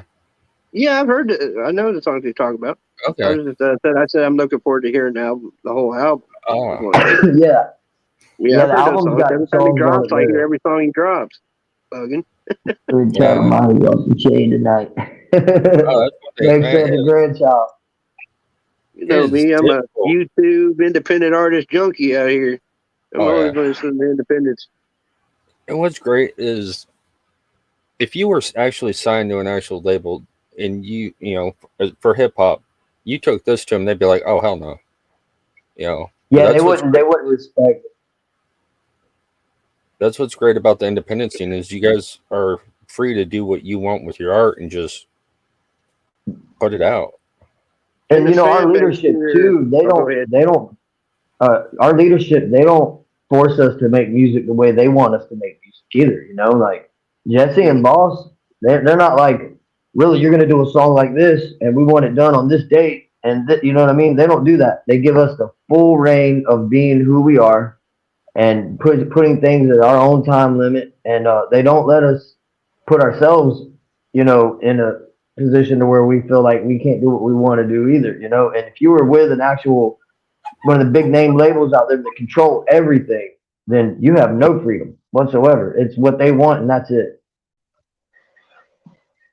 Yeah, with the label and stuff, you know, it just don't feel genuine. You know, as you guys independent, allowing you to do what you want to do as artists. You know, they dictate everything, so that's why I don't really listen to mainstream artistry.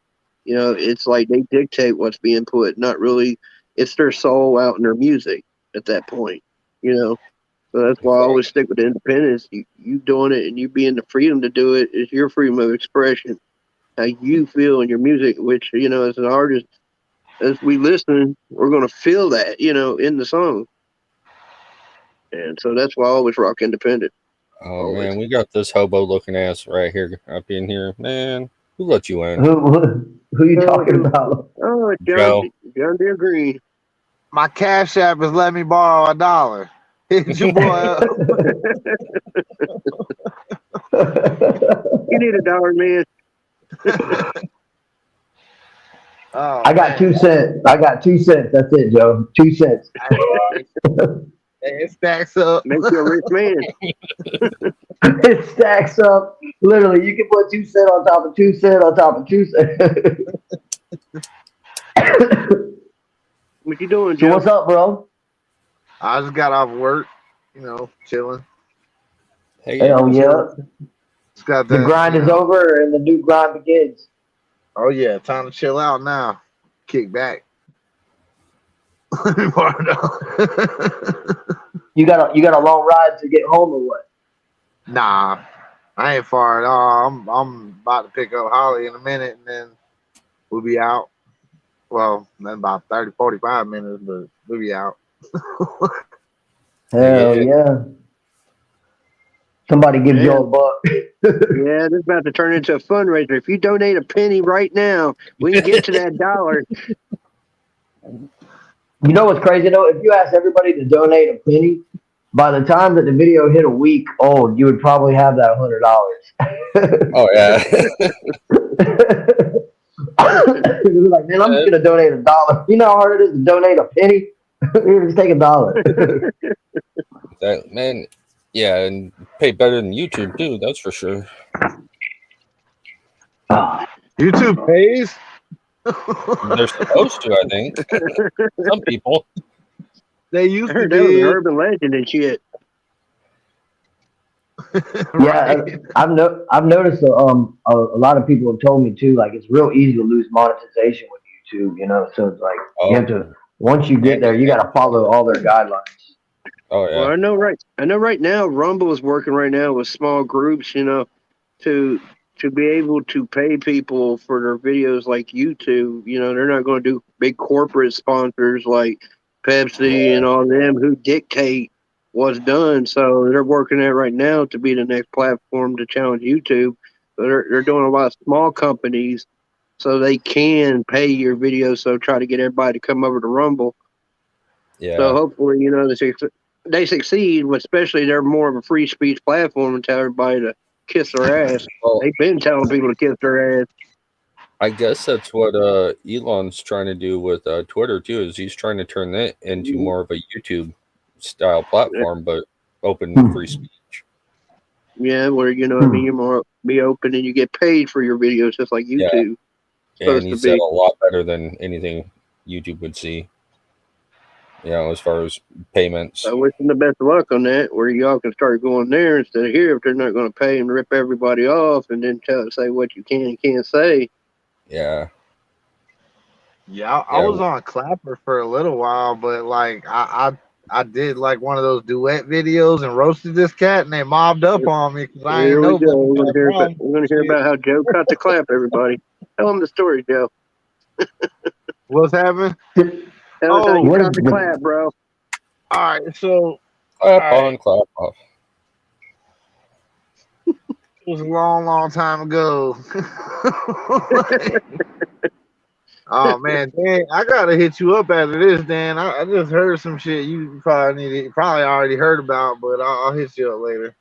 Okay, I'm sure it's bad, or it's not gonna be surprising, that's for sure. Oh, okay. I lost my first channel for nudity that was never on my channel. Yeah. Yeah, that was. Oh, was it like a playlist? You had it on a playlist or something? No, I was in the middle of a live stream and boom, channel gone. Yeah, he was making fun of somebody. He got his feelings hurt and somebody lost the channel over content that wasn't on there. Yep. Stack said he lost his monetization from Willie's on motorcycles and guns. That's crazy, man. That's some bullshit. He's gonna get it back though. We're gonna make sure he gets it back. Yeah. I'm hoping by middle of next year or whatever, we got everything rolling right for him because he's got the subscribers and everything. He just got to get all the views back up because of that. You know, I heard that song earlier, Riptide, man.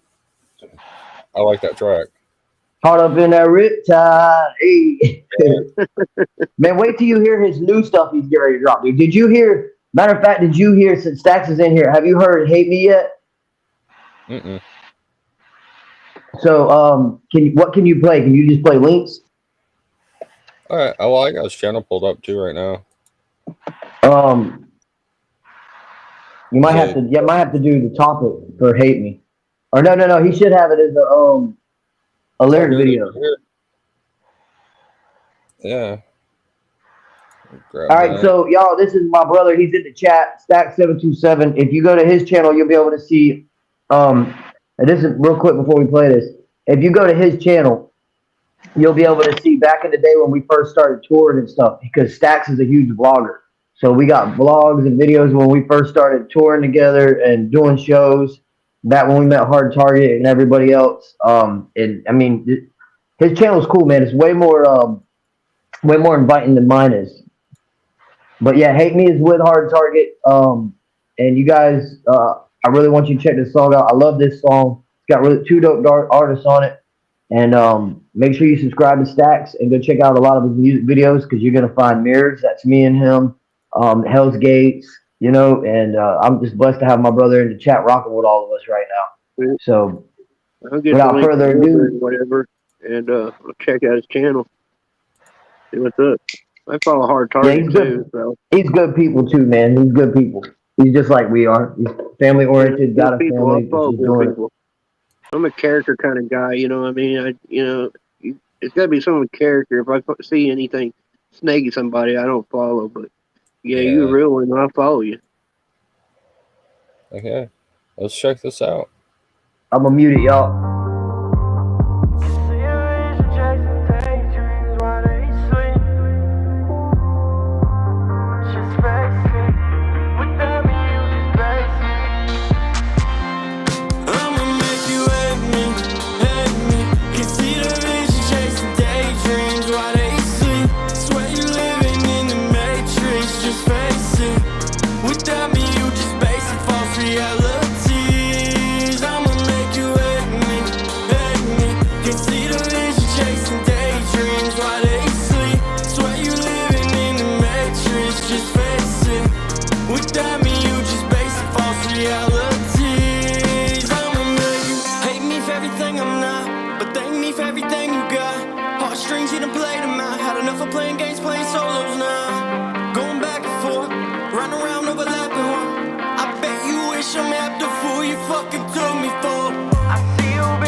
Yeah, let's see those fire emojis. Come on.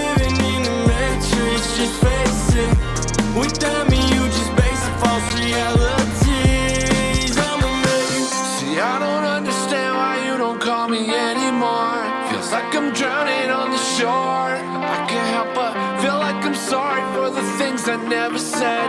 But waves are always drifting me off course. Yeah, I see you moved on, that's cool. I hope you're happy, but the fact is, it's not true. I hope he tells you that he loves you, but deep down you know he's lying to your face. Then finally you and now we can relate.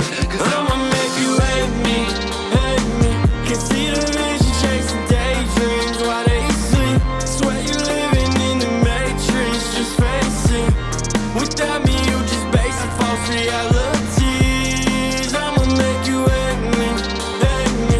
Can see the vision chasing daydreams while they sleep. Swear you living in the matrix, just face it. Without me you just basic false realities. I'ma make you.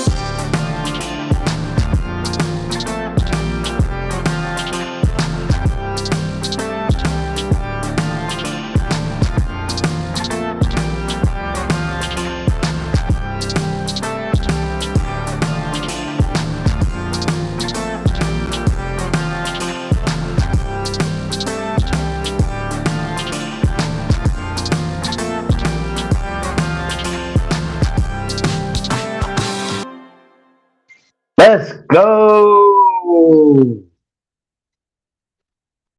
That just got added to my playlist. That was fire. It had to be on your end, Hillbilly, when the bass was hitting and got distorted. That had to be on your end. It could have been. Yeah. Because that Sometimes- beat You mean change, to Kyle? it caught me by surprise, that beat change. How it slowed down. He does that a lot with a lot of his songs. I think it's like one of his tags that he does with his music. I love it. It's a good change up. It kind of reminds me of the old Chopped and Screwed and everything else. Yeah, that was. Screw. I really Like I like. said earlier, I definitely follow Hard Target. I've been following Hard Target for Yeah. a minute.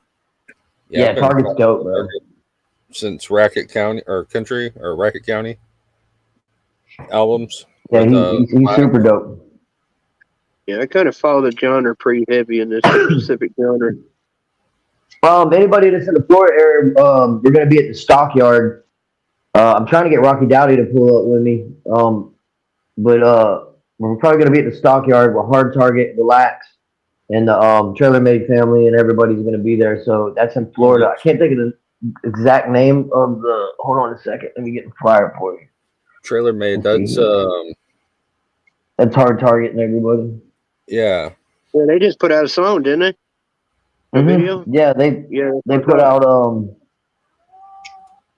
let's see here. Yeah, because I think I was in the premiere, in the comments talking. I'm pretty sure I was. It's in Holiday, Florida. It's $30 or $35 at the gate. Oh, that's dope.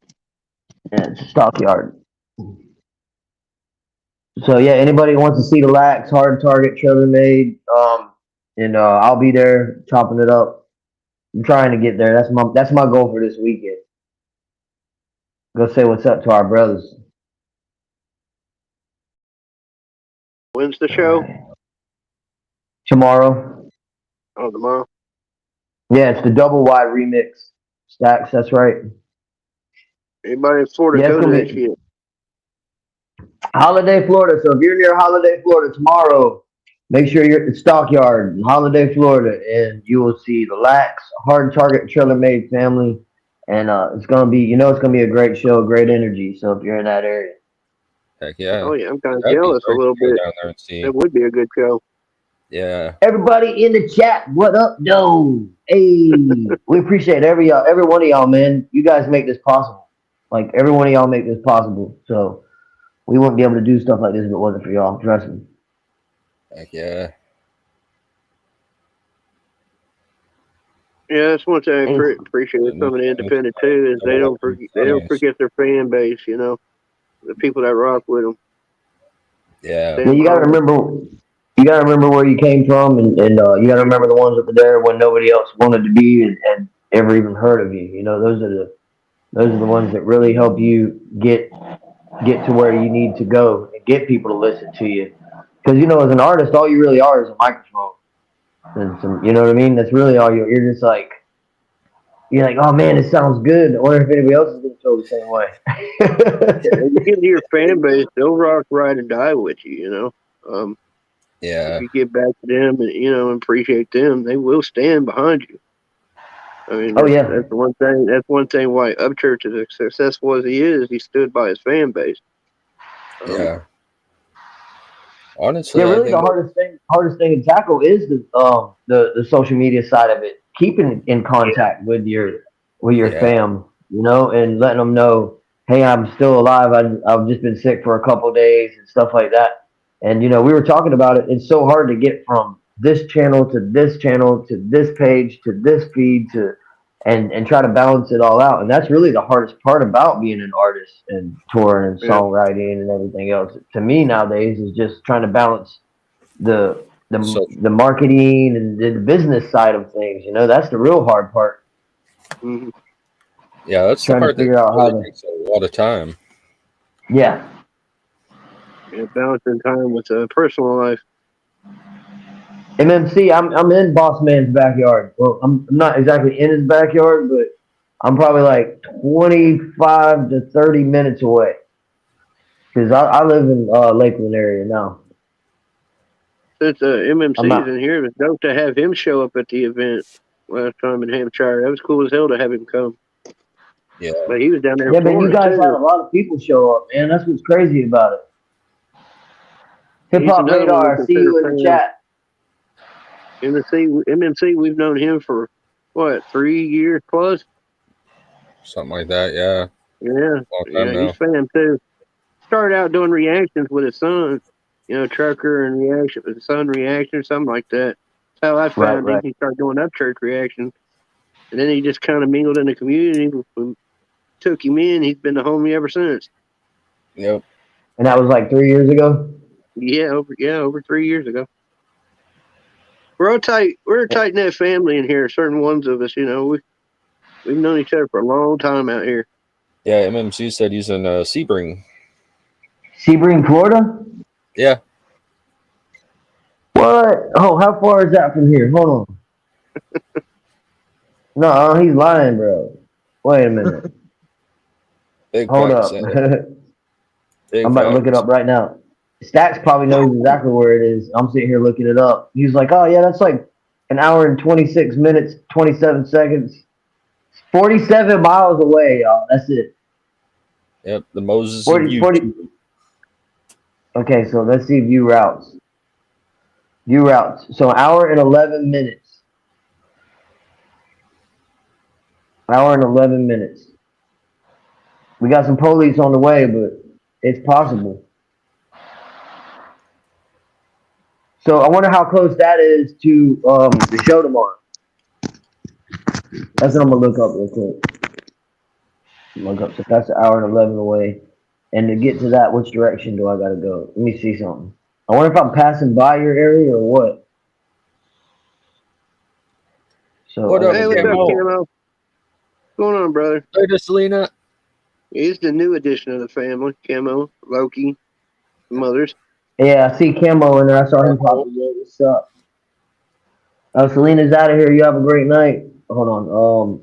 So it was holiday, right, y'all? That's where it is. Holiday, Florida. Okay, so holiday is. Let's see what direction holiday is. What's up, Victoria? What's up, Selena? What's up, Mike? I haven't even got to say what's up to you. My bad. Wait a minute. Is it the same direction? Hey, it's Lacey. What's up, Lacey?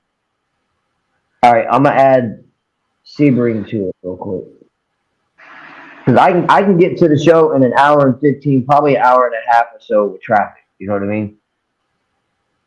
So let's see if I add this to it.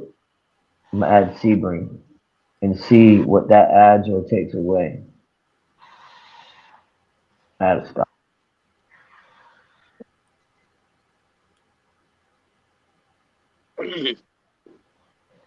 North Pinellas? Yeah, I'm in Lakeland. I'm in Polk. Lacey's already picking on me. Now, my mom, Being bullied. my mom, half my family from Lakeland. What's that, Oh Joe? really? I said half my family from Lakeland, the other half Alabama.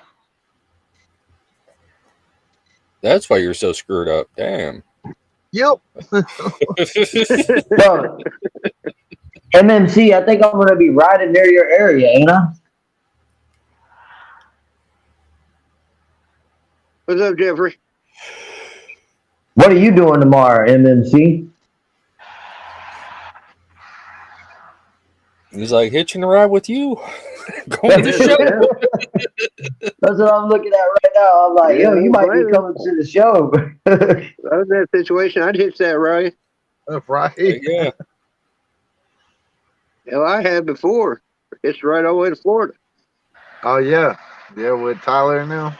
Yeah, Tyler. Yeah, Uncle Tyler is right all the way down to Florida. Yeah. So when that opportunity knocks, you jump on it. Let's see. Because it says that he's an hour and 15 away from me, and then an hour and 15 is the same as the other one. So I'm wondering if it's the same direction. Stacks is saying it's north of. He said it's north of Pinellas is the show. So Sebring is south of me. Okay, so Stacks is saying it's south of me. All right, so it's still only an hour away though. So it's 2 hours away from you, MMC. That ain't bad. Because you can technically just drive here if you wanted to and then ride with me out here. Technically. I wanted to see his response. He said he's going to the show. Let's go. Hey, what's up? Hey, yeah. Bet. There you go. Lucky Hell ass. yeah. Luckiest dude I know, I swear. That's what happens when you're the Moses of YouTube, man. Yeah, apparently. He's always having good things happen. He's going to have to teach me how That's that dope. works. He's holding off on the He secret. said teach me how it works. I'm the opposite. Let's go. Anything bad go wrong, it will. Heck yeah. Appreciate you, Stacks. And that's funny, Stacks. That's a bar. Literally, that's a bar. What he said. Played every shitty show from Miami to Tallahassee. It's actually one of the songs. But hell yeah, and see, that's gonna be dope. So it should be me, you, and King Kong, at the show together, and we'll be able to see Hard Target and everybody else. That's That's awesome. dope. Bonnie said, "What just happened here?" You just got a hitchhiker. Is what you did. You ever see when you go out there and you about to pick you Clay up? and Don't Brian forget are to cool put your dudes. thumb out. Hillbilly, do you got you got MMC's phone number? I believe so.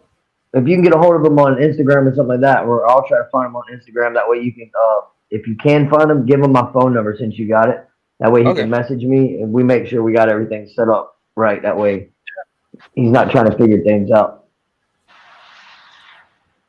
I'll get that to him right now. Word. It's gonna be dope, man. I can't wait to go out there and see Target, because you know Ryan's good people too, man. Hard Target's really good people. Trailer Made, they really deserve where they're getting right now with their label and everything else. You know, him and Breadwin are really good friends of ours, our circle. I've always supported Target and Bread. Really dope team. Rest Easy Juice. You know, Florida Doll. There's a lot of really good artists with Trailer Made. You know what I mean? And I was blessed to meet them back when they were Fort Knox. It was the first time that I met Breadwin and Juice and Target, and that's with Stacks. Stacks has been a part of my career, man, since it really started to go in the direction of touring. So like, it's really good to see him in the chat rocking with all y'all and y'all rocking with him. Heck yeah. Joining North Carolina, I stole him. Who stole who? Wait a minute. Oh, Holly stole him. Yeah. Is that why he moved? Is that why he moved to North Carolina? Was for Holly? Is like her family from the North Cackalack? Yeah, she live in North Carolina. That's why I moved up here. Hell yeah, that's love though, bro. That's what I did. That's why I moved to Florida. We thought about moving to Florida, but Florida's so fucking expensive right now, though. Even Jacksonville, one of the most expensive places to live. Yep. Yeah, that's why we're going to Tennessee. We're just here until I finish with college and everything else, and then what we're hoping to do is get us a house out in Tennessee where we really want to be. We want to be closer to the main hub for Outlaw Nation. That way, that it's a lot easier for us, you know, being who we are with Outlaw Nation and everything else. Because me being this far away, kind of miss out on a lot of stuff with what's going on with Outlaw Nation. And really, when you're down here, you're at the bottom of the map. You know, me and Stacks talk about it all the time. All the shows are above, typically. Georgia, you know what I mean? All the way up, Louisiana, Tennessee, Kentucky. All those shows coming up and over, they're all at least 12 hours away from us, no matter what we do. So, you know, being in Tennessee, you're like slap dab in the middle of it. Just sent that over MMC. Sweet. Yeah, I highly recommend it, moving to Tennessee. Yeah, I like that. Dan's always pitching Tennessee to everyone. Why not? It's a I great can see state. why, though. Dude, I ain't arguing. It's beautiful there, man. Absolutely beautiful there. You couldn't drag me out of this state. Oh, we still got the YouTube up in the center, Stacks. Oh. We're not even thinking about it. We're just vibing, man. There we go. Yeah, it'll be good. It'll be good for MC to get some videos for his channel and everything else too, man. So it'll be dope. I'll be glad to chill and hang out. Well, I just been enjoying being able to have a conversation with you because I didn't get a chance at the show because my old lady came down all the way. I was giving her all the attention. I wanted to have a conversation, so I'm glad to get it now and get a chance to speak to you. I appreciate you, man. Like, I understand that. You know, I got a wife, and she's not really a big person to go on to shows and everything else. She does it to support me. But when she's there, if she ain't got the kids, she's a lot easier, you know, chilled and laid back. But if the kids are there, man, she's like eagle eye on everything. So she just like. Amy gets here. I ain't giving her toys. I'm going to show. I'm just dragging her with. kicking and screaming. Well, yeah, Hampshire was the Here first time comes. you guys got to actually meet Yeah, too. right. Yeah, Hampshire was a lot. First time a lot of us, all of us, like really touched palms. You know, even Joe and Holly and everything. Yeah, only person I had met Dan before that in person. He came to North Carolina for a couple of days. But I think that was the first person I had, the only one out of everybody that I had already met. Yeah. That's super dope, though, man. That's what it's about, though. It's like everybody coming together and uniting, and listening to some good music, having some damn good barbecue, and and that's the freedom of it. At Hampshire is like you've got your own areas where you can have your own barbecue, you can do what you want to do, but we're there like constantly. When I think it was like, what time did we all go to sleep? It was like 4:30 in the morning. Was it like 4:30? I think. Seems like it was like 4:30. We were all still walking around, playing guitars and singing and hanging around and literally just, I don't know, it was cool, man. Such a great vibe. Anybody that has not been to an Outlaw Nation event, it's just such a great vibe. Really is. And then we got up and did the show the next day. I'm being censored. I need the link, Hillbilly, please. You got censored. What are you being censored I don't know on? what you're even talking about. Neither do I. Did you send all caps? Yeah, if you use all caps, they gonna get you over here. You can't even tell somebody you love them. No screaming in the chat. I have no idea. Maintain low tone. Maintain low tone.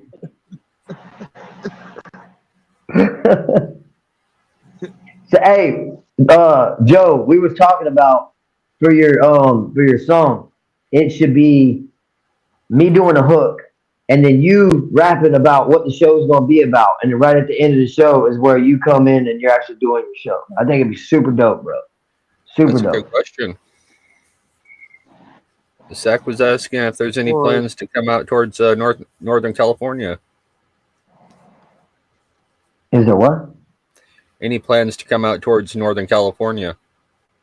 As far as shows go, Yeah. so the way that works is the booking agent is one that's contacting places, and they're also contacting booking as well as contacting Sis and a couple other people that are representing it.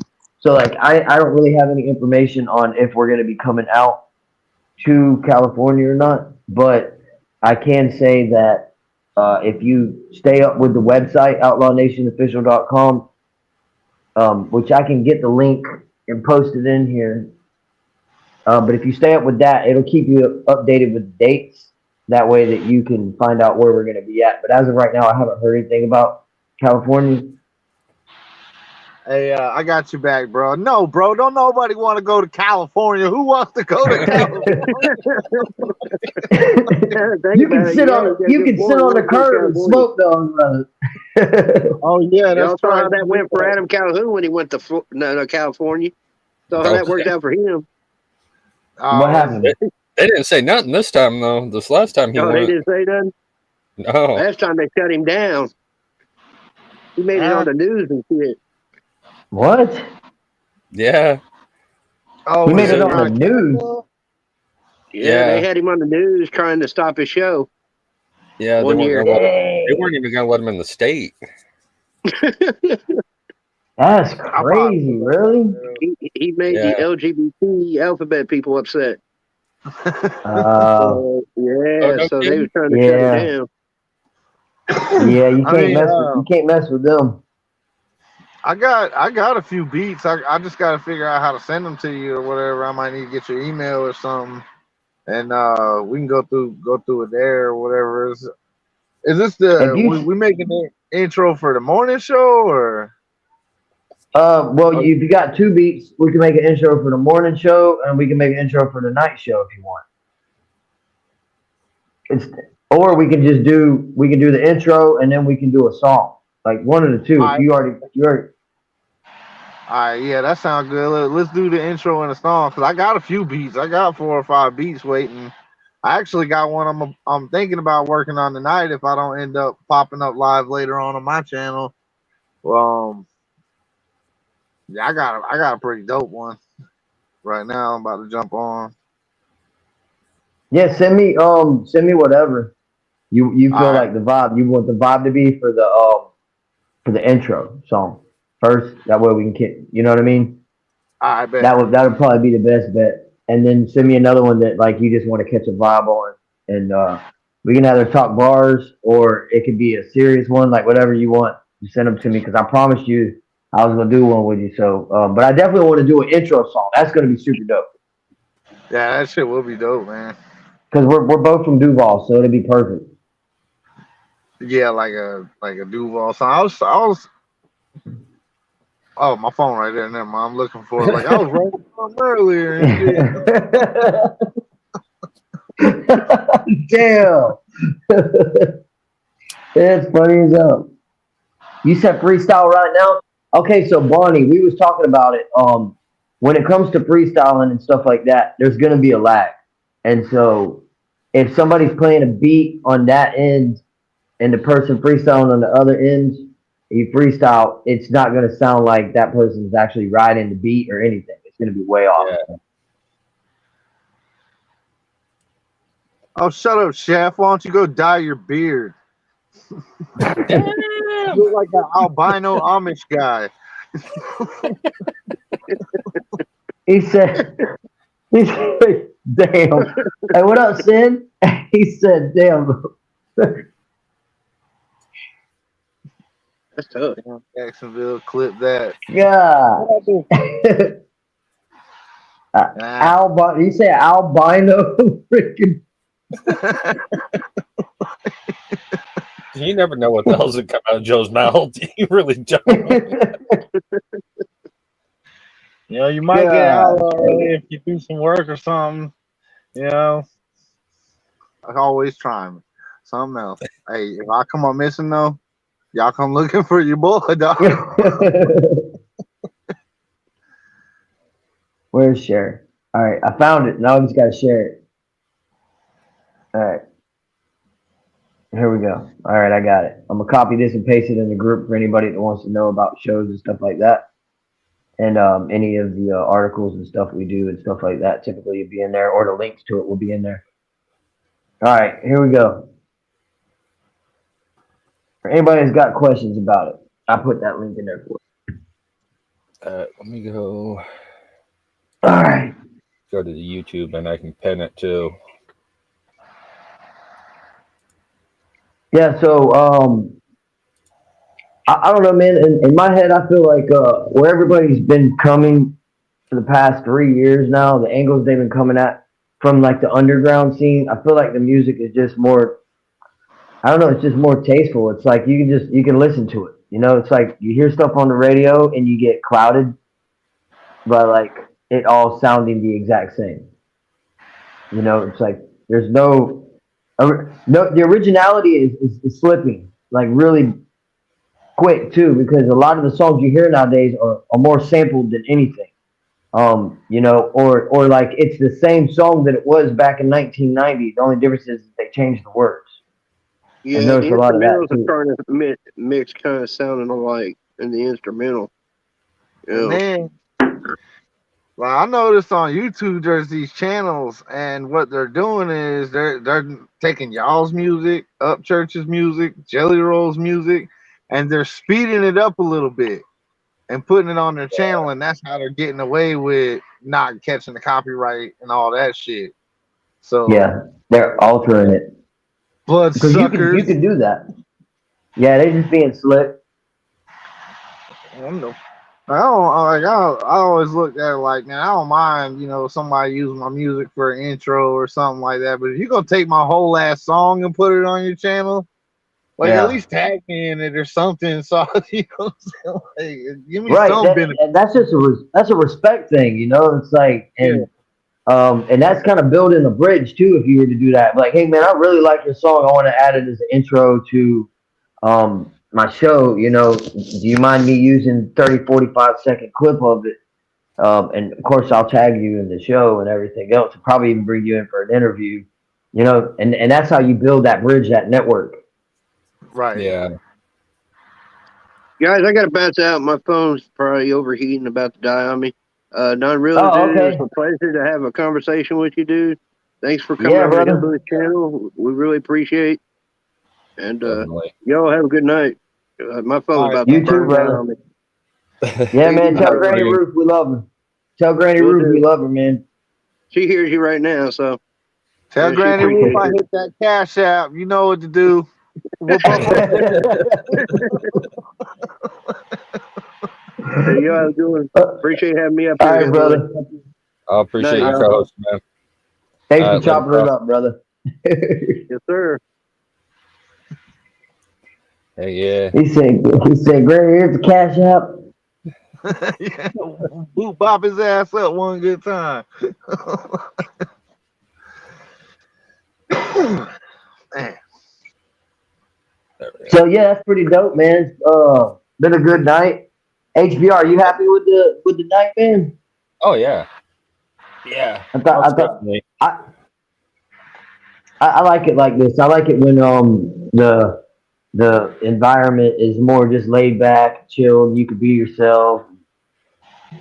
Yeah. Yeah. I don't.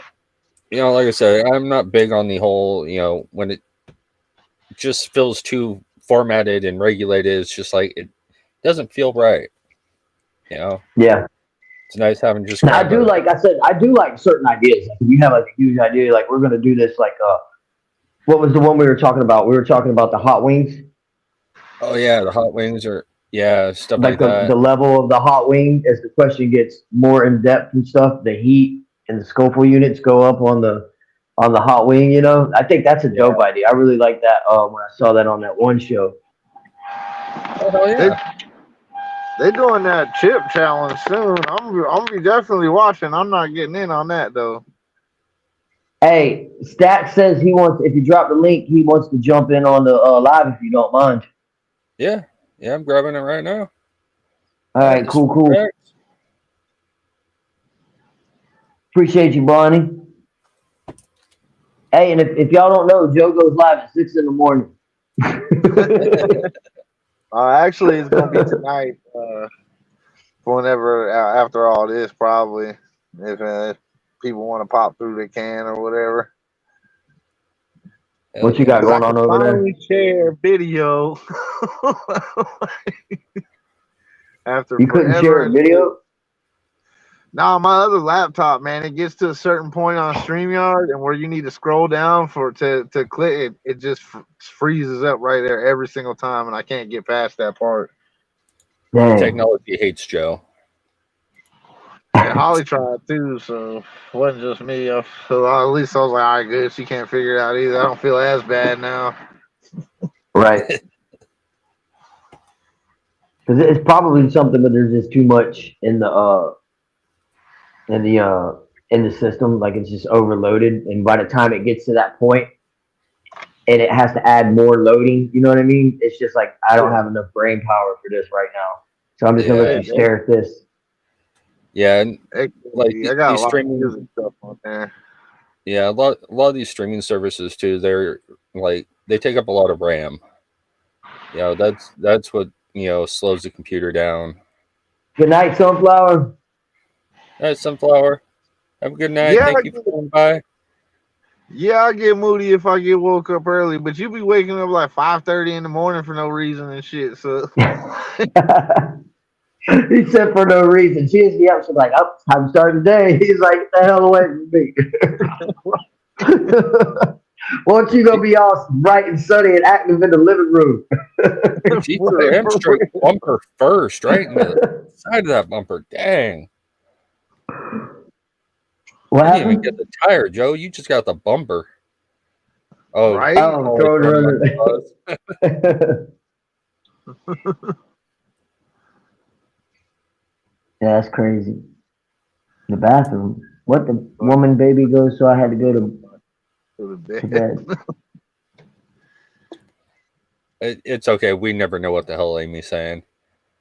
Think she said she got a small gallbladder, so she using the bathroom a lot. It's baby doll. Oh, baby girl. Maybe baby girl. I don't know. What? Yeah, you never know. He's Dan, like, Dan yeah, lost. you never know. Dan lost the Rosetta Stone for her, so we never know what she's saying. What's good, man? What up? Am I in? Oh, I'm in. Okay. Oh yeah. Oh, Amy said she's gone because she went to the bathroom and Dan's not here anymore. Oh, yeah. His phone That's is what it over. was. He had to Yeah, go yeah, his get the phone started overheating. I was trying to read it and I'm like, I know she's trying to make sense of something. Yeah, that's what it was. His phone overheated. Yeah. But Stacks, what's up, brother? What's going on? Just checking out the show. You sent me the link. I popped in and was checking it out, and then I was vibing, man. This is a dope show. Yeah, appreciate it, man. Yeah, Appreciate you coming on. Yeah, it's so hard to keep up with all the YouTube shows and everything now. It's hard to keep up, but man, this is dope. Yeah, that's what we try to do. We try to get everybody introduced to the ones that really have a vibe to them, and everybody's just chilling. And that's why I was like, well, I know Stacks. All right, that's why I told you, Hillbilly. I was like, he'd love to come in for an interview one night. If you wanted to set up a night like this with him. I don't mind.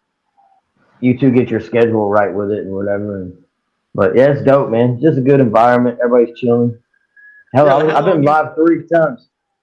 How long you been in Florida and you don't know where Sebring was? I was dying laughing, bro. I was like, I couldn't type shit fast enough. It was hilarious. I was dying laughing. I'm like, how the hell? I was like, not know? I know where the O is. You know what I mean? Like, I know where the O is. Yeah. Stuff like that. I didn't know where Sebring was.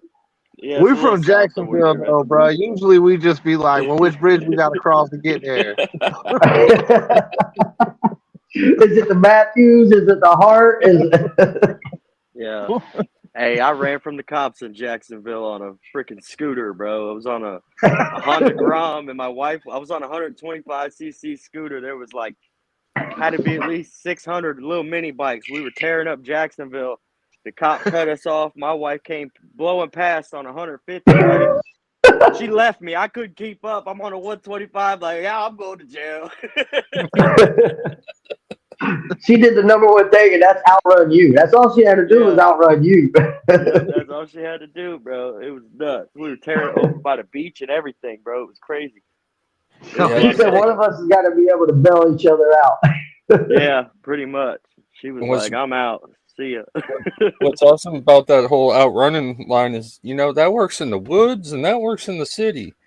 Yeah. Versus a bear or versus a cop. I mean, you just got to outrun the next person. Yeah, my cousin got land out in Lakeland, and he was sending me shots from his tree camera or whatever. He had a bear out there. He said he was hiding in the shed. He didn't know what to do. I was like, man, I don't know what to tell you, bro. Not about no bear. Nah, I might stop. I don't know what to tell you about a bear. I ain't gonna stop running from the bear though. I was like, you gotta stay away from his ass. That thing will get you. They can climb trees, bro, and they can swim. So, I mean, what you supposed to do? Get in the air and get stuck? Yeah, you can't really do much. Like you said earlier, it's like that movie Without a Paddle. Get in the fetal position and just take it. He's carrying his ass, bro. What were they yelling at him? Establish dominance! Establish dominance! What's up to everybody in the chat, man? Hope y'all having a good night. Yeah, man. I didn't know that it was that close, Stack. So I did not know it was only like an hour away. Like, that's still crazy. Yeah, it ain't too far. I did not. And MMC's gonna be up there. He's gonna meet me here, and then he'll ride with me there. So that's gonna be super dope. Oh yeah, I'm gonna try and make it out. I want to go because Ken was asking me yesterday because Jelly Roll was at the Hard Rock, and I didn't find out till midday. So my buddy hit me, hey bro, Jelly. He's like, Jelly's at the Hard Rock. You trying to go? And I'm like, hell yeah, I'm trying to go. So then I looked it up, and I'm like, yeah, I ain't going. They only had 2 tickets left, and they were $160 a piece. And I was like, yeah, I'm not trying to go be packed with a bunch of people and all that, because the Right. Hard Rock, man, is crazy out there. So we ended up not going. But then Ken's like, well, what about the Target Lax show? And I was like, yeah, I'll try and make it out. So I'm gonna try and go. Yeah, I think it'd be good for us to show our face and say what's up to our brothers and everything. Yeah. You know, and vibe with everybody. Yeah, I'll just be happy to see everybody again, because it's like Yeah. only every once in a while now shows happen, few and far in between. So now it's like when they do, you got to show up just to say what up to everybody. Because I remember I ain't seen Target and everybody since we did the show in where the hell was it? It was at the Mermaids where we hung out with them. Remember? Oh yeah, yeah. Yeah, that was the last time. That was during the pandemic when it was real big and popping. Like we had a cop come up to there. It's me, Stacks, Hard Target, Brittany, freaking Doris. Muggs. How many artists were there? Muggs. There we were had so many artists at this place. And freaking the We police left come up that- there to make. We left that show and then ended up at the bar. That's what it was. Yep. Because that's. It was a crazy night too, man. Because like we were supposed to perform all night. Stacks was. Yeah. And then they was like, I think it was Florida Dolph, wasn't it? Was it Dolph? I don't remember. And he was on stage rapping or whatever. He said something that offended them or something like that, and they were just like, "We don't talk like that here," and blah blah blah blah or whatever. And Yeah. like that, we were like, And "Dude, you just had a whole night of midgets putting ass cracks in each other's faces. What are you talking about?" Yeah, because what it was he thought it was live music, but he didn't realize that it was hip hop based, and they didn't like the fact that it was hip hop based, and they had a serious issue with hip hop. So that's when they let a few artists perform, and then they cut the show.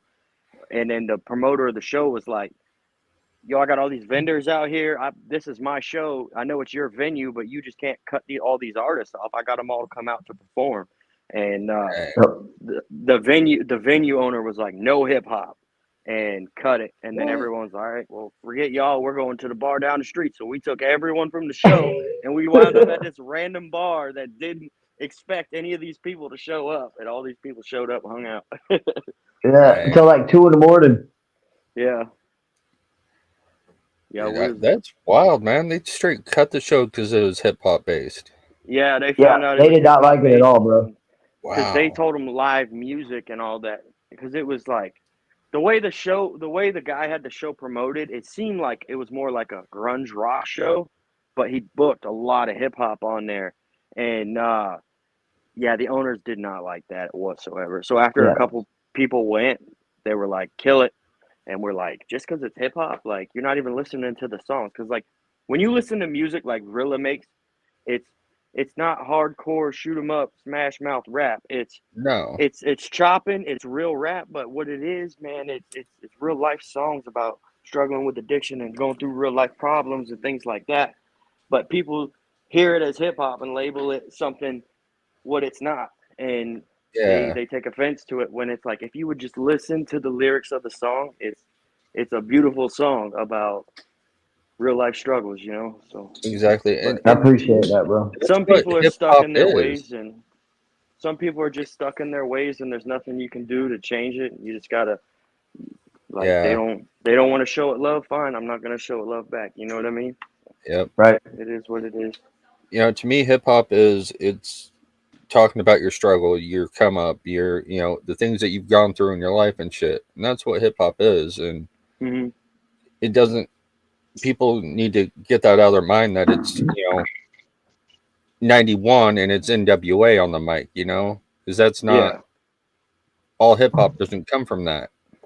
Yeah, and I can understand if it was like everybody was F this hoe and F that and all these like degrading lyrics and stuff, but you listen to artists like Rilla, bro, it's nothing like that. It's real life passionate music, and it's nothing like what people stereotype it as. Well, it's like growing up. It's all good though. I grew up out in the middle of the woods, but I listened to NWA, Dre, Snoop, all those guys, Pac, and I thought I was this little G from Compton, You know, I grew up out in the middle of fucking nowhere.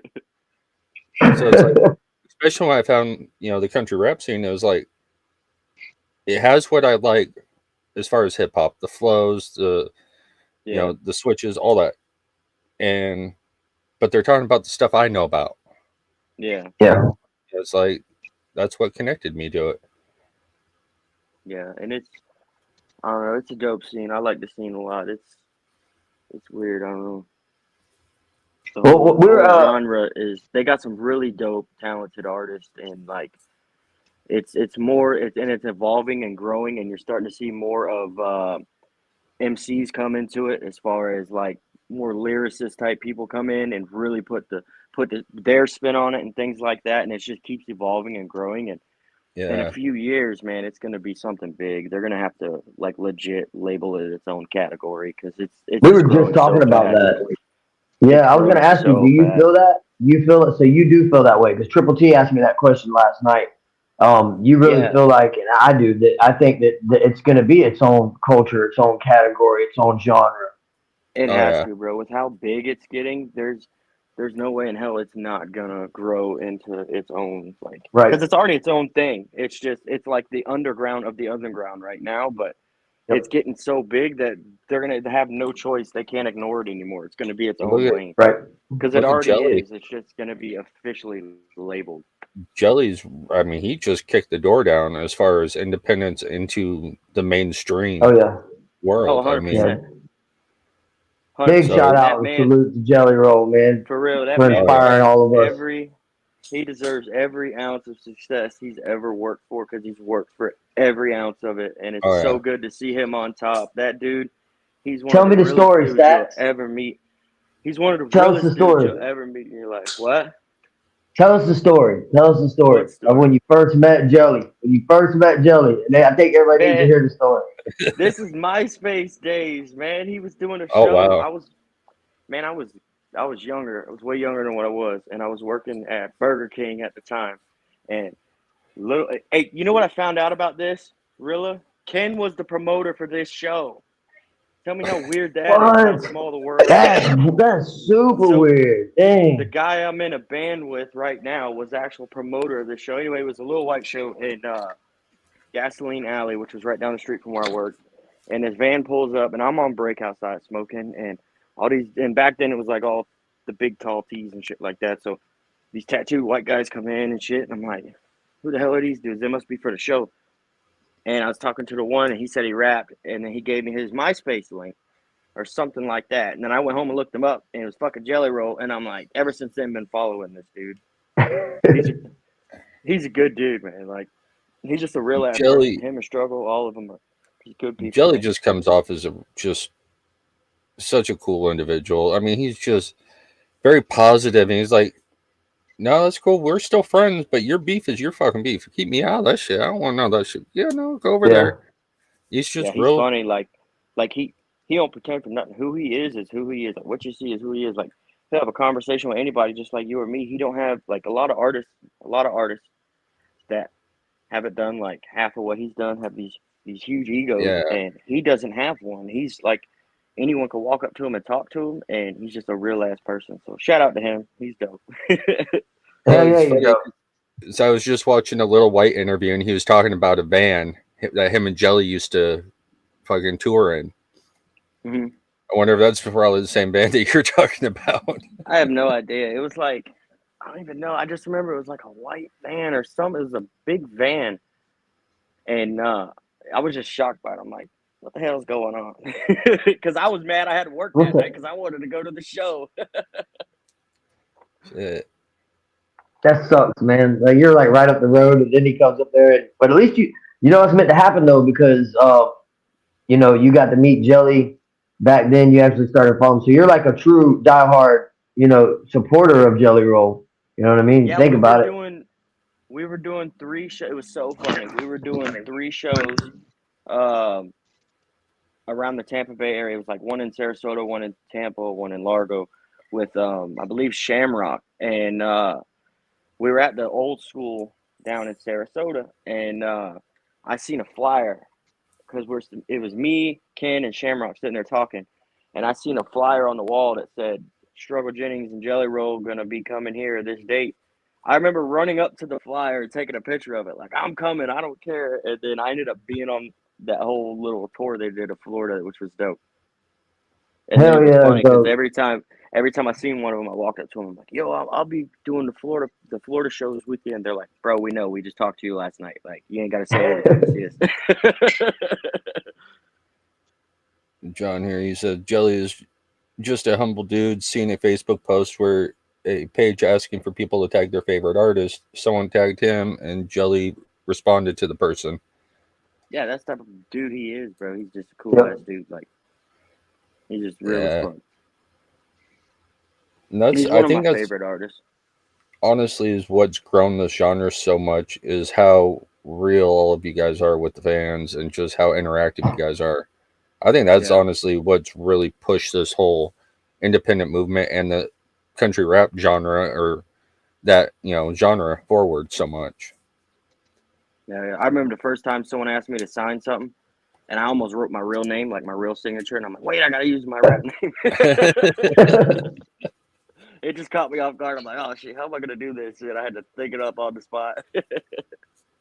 What was it you told me when you did I can't remember which one it was, but you did the Redneck Rave when it was in Indiana, right? Yeah. And you said one of the first people to like show you love and everything was what made all this really big. Because the kids are what really made all this spread like wildfire. The kids here and stuff like that, they introduced their parents. That's what I was talking about. A little kid came walk up to me after I got off stage, and he was like, because I had gold teeth and shit at the time, and he's like, "Hey man, can I get your autograph?" I'm looking around like, who the hell is he? Like, who's he talking to? He was talking to me. You're talking to me, man. I'm like, I got you, man. That's cool, man. That's got to be a hell of an experience. So, going through, when someone asks for your autograph for the first time, and just kind of like, wait, what? Oh, yeah. It's like, we camped out that whole weekend. It was fun. I drove all the way from Tampa all the way up to somewhere in Indiana. I can't remember the name, but it was dope. It was just cold and wet and muddy the whole time, but it was fun. Yeah, it's where John lives. I know Camo Steve, he lives up there. Okay. There's a few guys from there. We got family in I think it's Greenville or something like that. Shout out to everyone named Steve because they're geniuses. Have you noticed everyone named Steve just puts what they do either before or after Steve, and it just works? Like, we know a guy named Banjo Steve. He plays the fucking banjo, and it works. We know another guy Super Steve, and it works, bro. They're so like. Have y'all noticed this? I wonder if all Steves got together and plotted this out. They just put what they do either before or after their name, and it works. This is a huge Steve convention. Everybody has to pick an area of theirs and name what they do in front of them. Do we all agree? Yeah. And then every once in a while, when they get one that has the same name, they just like battle it out and whatever it is. Hey, what's up, Florida? How you doing, man? Florida storm chasing? What's up? Trainee Steve. I don't know if Camo will like that name switch. Mike's car hole says Trainee Steve, and we know you're talking about transmission, Mike. Wait, what? What's he talking about? He's a mechanic, and he's there. So they've got this show Stacks where they get together, and it's very explicit, XXX rated, adult humor. I mean, it's super nasty, grimy. You know what I mean? Like stuff you don't want your elderly hearing, like your grandma that would slap you if you cussed, or like your kids hearing. And you are not safe. Nobody is safe. Like if you're on the platform, you're in danger. If you're in the chat, you're in danger. So like, it was pretty cool. I got to hang out with them last night and check out the vibe and stuff. It's just like we are now, except a lot more vulgar and. Sounds hilarious, man. I got to check it out. It gets wild up there on the late night. Sean Paris, what up? Sean? Hey, what up, bro? How you doing? He said, it's lit as fucking here. You already know, bro. You know how we do it. That's another one of my people, man, that when we all get together, dude, it's just sitting when you're next to each other, it's like me and Stacks. You know, it's like if we're sitting next to each other, we're like, okay, we're gonna write a song. You know what I mean? It It's just like happens. it just happens. You can't help it. You're like, we're gonna write a song.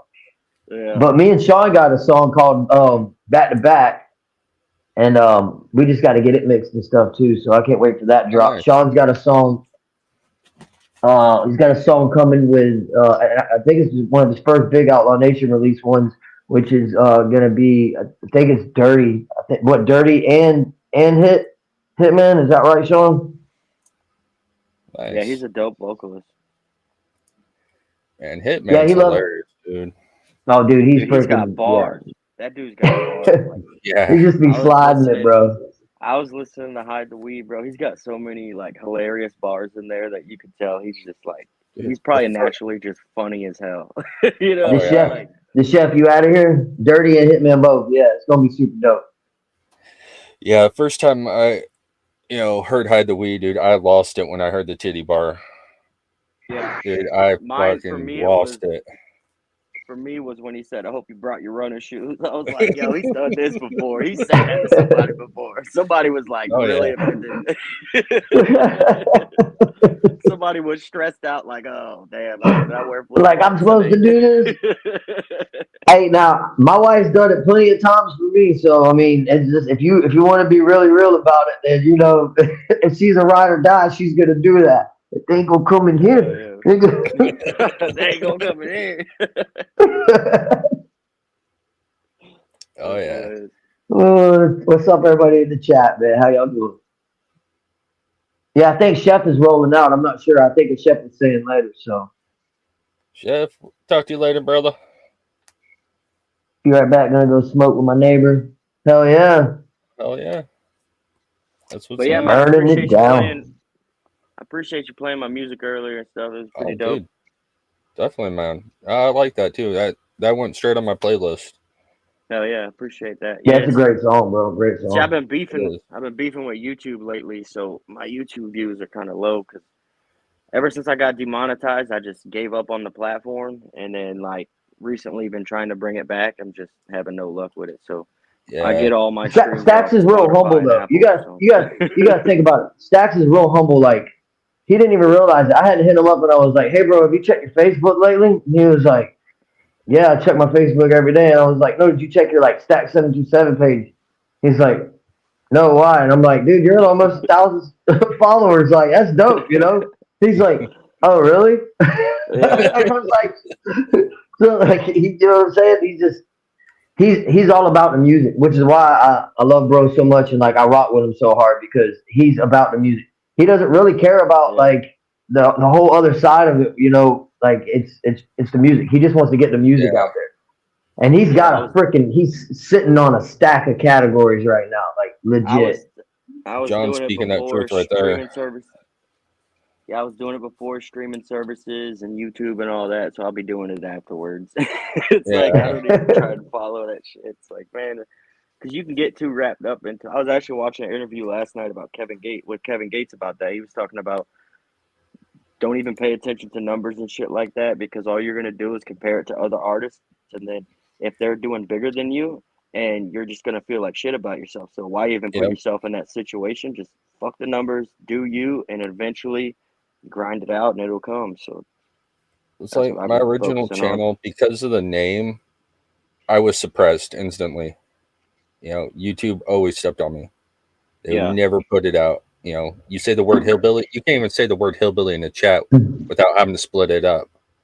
That's or crazy. else they yank it.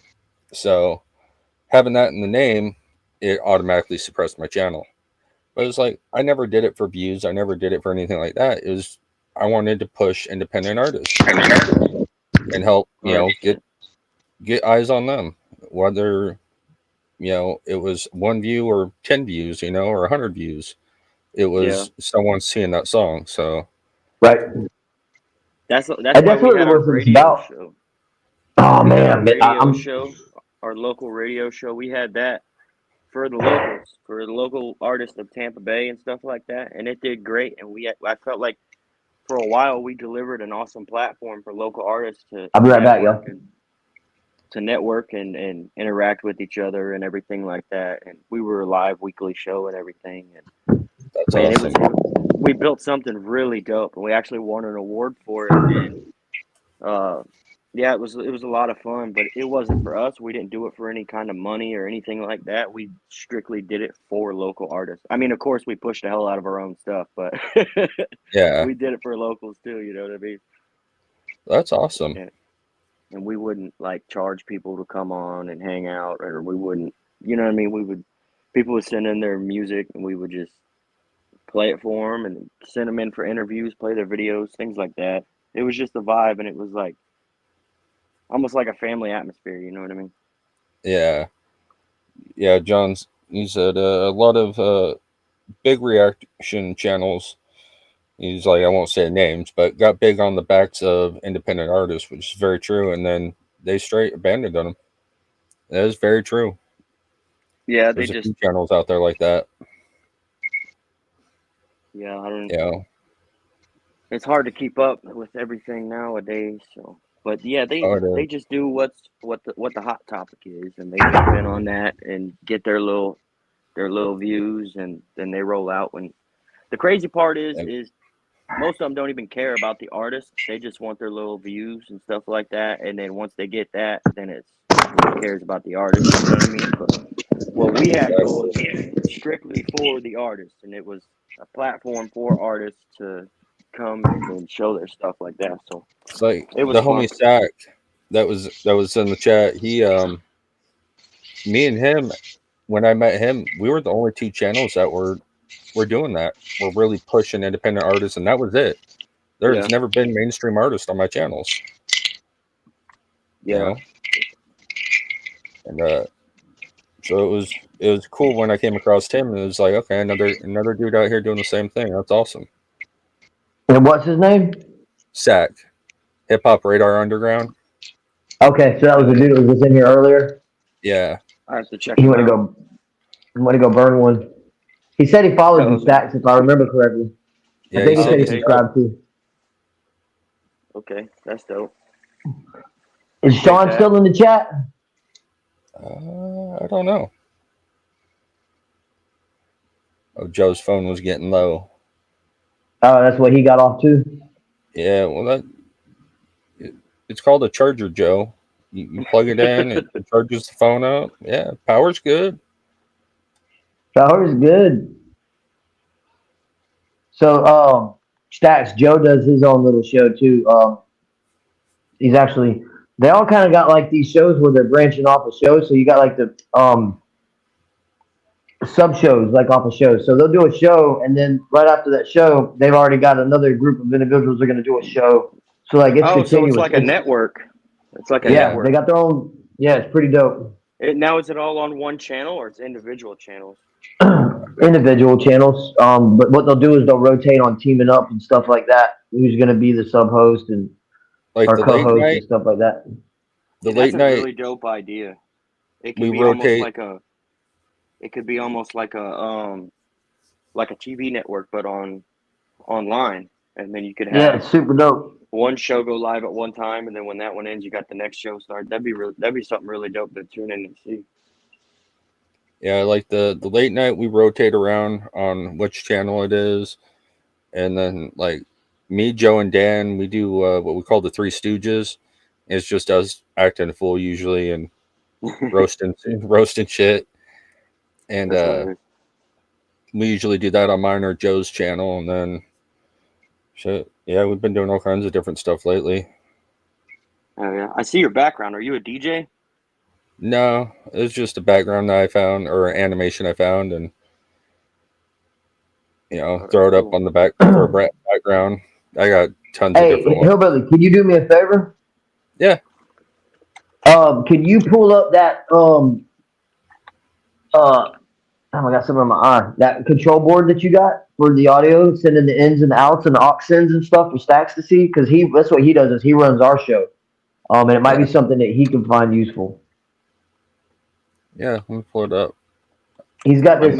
He uses interface for it, Stacks, but it's a digital interface. It's like a DAW, but it's for front of house and engineering. Voice meter.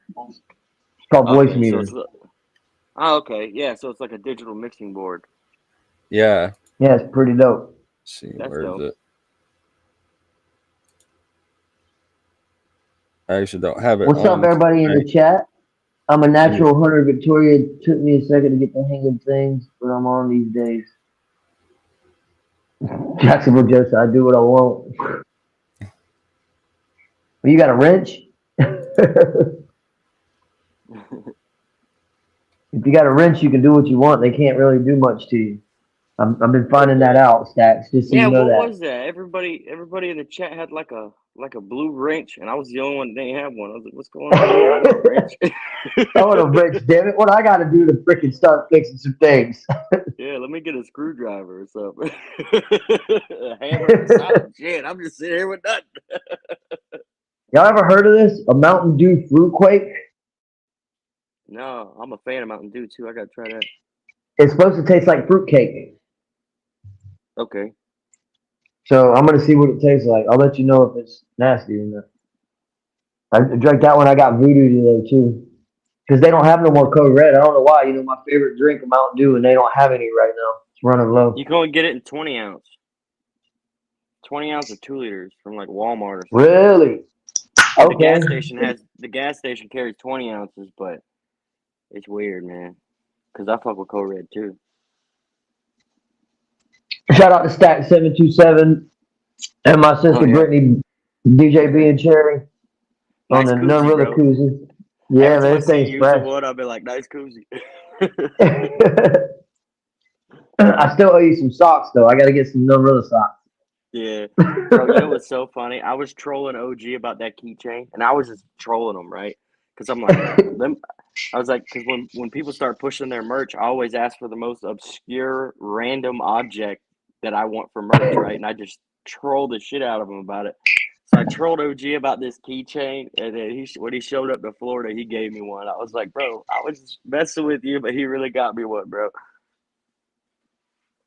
That's what he listens. He was like, "Oh, you want a keychain? You want to sit here and come on here and talk about a keychain? I got your keychain." Yeah. He was like, you trolling me, now I got you. And that shit was the Yeah.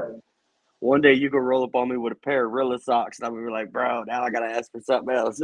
I'm gonna get a pair of Rilla socks. It's gonna happen. Bro, you know what happened? My brother bought me because he knew like I really like Plies' music back in the day, so he bought me a pair of Plies socks. I was like, bro, I'm never gonna wear these. He's like, but you like them, right? I'm like, yeah, they're cool, but I'm never gonna wear them. I'm never gonna wear them. I'll have them in a case or something, put somewhere for memories. Yeah, I still got them, but I was like, bro, I ain't wearing these outside in public. It's like, I'm a grown ass man. I can't wear another grown ass man as my socks. That's funny as hell. I can't wear another grown ass man on my socks. That's gonna be weird. Yeah. Like, bro, like I love Eminem's music to death, but I'm not gonna be rocking no Eminem socks. Nah, I'm not gonna have no shady socks. Yeah, that'd be weird.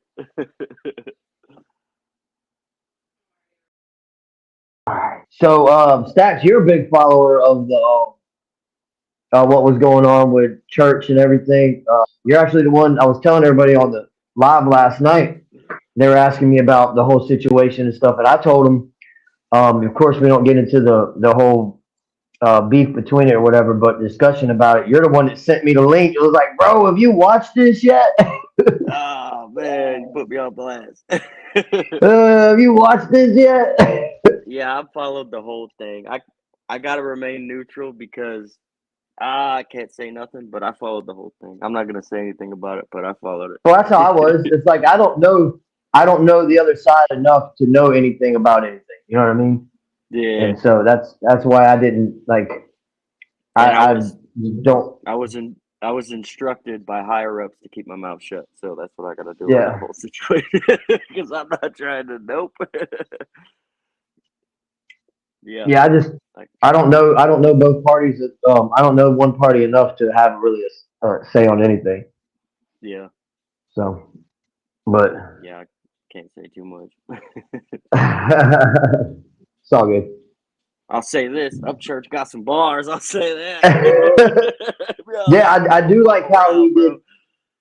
It reminded me of No Ceilings, bro. It reminded me of No Ceilings when Wayne came on and bounced back to back to back on the tracks like that. The way that he did the whole change ups. It was super dope. How many times do these people got to realize, just leave Upchurch alone. Leave him the fuck alone, bro. He's happy on his mountain, doing him, being him. And then they go fuck with him. And every time he comes out and kills somebody, and then he goes right back to his mountain and does him. So it's like, just leave him alone. Like, leave him alone. Like, damn. It's like the giant, the beanstalk, you know what I mean? He's up there, he ain't messing with nobody up in his clouds. Yeah. And then it's like somebody come messing with him. It's like, why you going? He's on his mountain, happy. And that's where he wants to be. He doesn't want to. He doesn't want to have to come out and kill people. But you fuck with him, he's gonna come down, smack you around, go back to his mountain. And what happened? You got beat up, bro. You got beat up. That's all I got to say about that. It's like, Hillbilly, is that your hat? Is that Hillbilly's hat? Yeah, it's like a skull hat or something. Sanka, are you dead, man? Would you like the small lucky egg? I don't know if he can hear or what, or is he typing? I don't know what he's doing. He fall asleep. Yo. That's what I'm saying. Sanka, are you dead, man? Feel the rhythm. Feel the ride. Come on now. It's bobsled time. He's busy doing something. Yeah. But yeah, it'd be cool if you go, bro. So we got MMC going with us. Oh, where'd he go? Where'd the host go? I don't know. Welcome to the We kicked the host off. Show. This is the Stacks Gorilla Show, ladies and guys. There he is. Oh, we all got kicked. There we go. Yeah, everything Could you froze hear up. us? No, I couldn't hear nothing. I couldn't talk. Oh, damn. We were fine. You're the one that was froze. Yeah, we were going off. We were going off. Talking about a man in the mountain and occasionally coming out to commit homicides and then going back to the mountaintop. Yeah, he was pulling hit and runs. Yeah, he was just like, all right, someone wants it, I gotta go. I gotta drive by. Let me pull this drive by real quick, then relocate back to my spot off in the alley.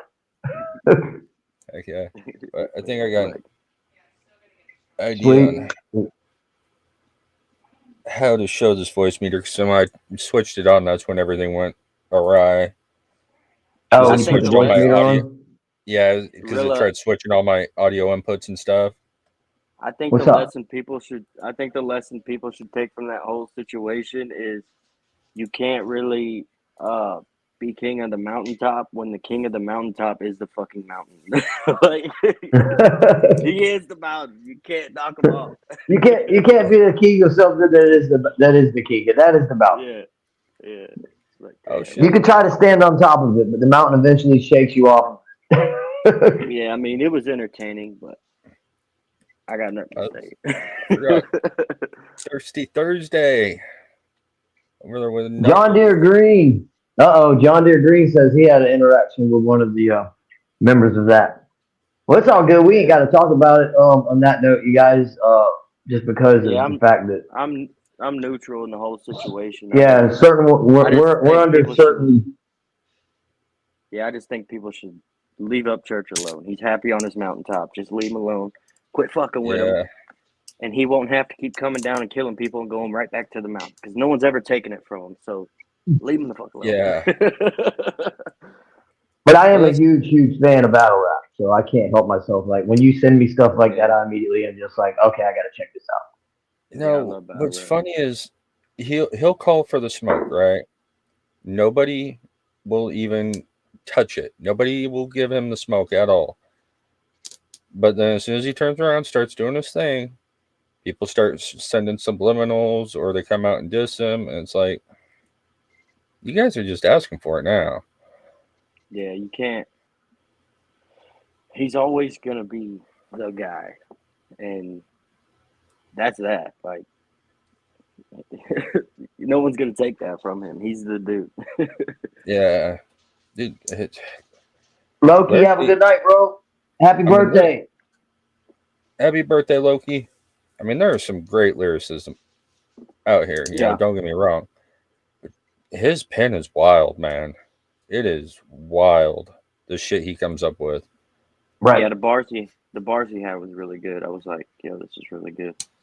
I like. And it's just like we were talking I about. can't keep talking about it because I was instructed not to specifically talk about this, so I can't talk about it no more. But I would love to do a breakdown of some of the bars he had because I've seen a lot of the reaction channels did it and they just missed so many. And I'm like, man, if NoneRealA broke this down, I swear to God, it would be. But it's a lot harder than you think though. The first run through, I mean, it is difficult to catch stuff. Yeah, that's where I think see with shit like that, they should, instead of just being the first one on YouTube to get the reaction, like instead of doing that, they should sit down and go comb through it a few times.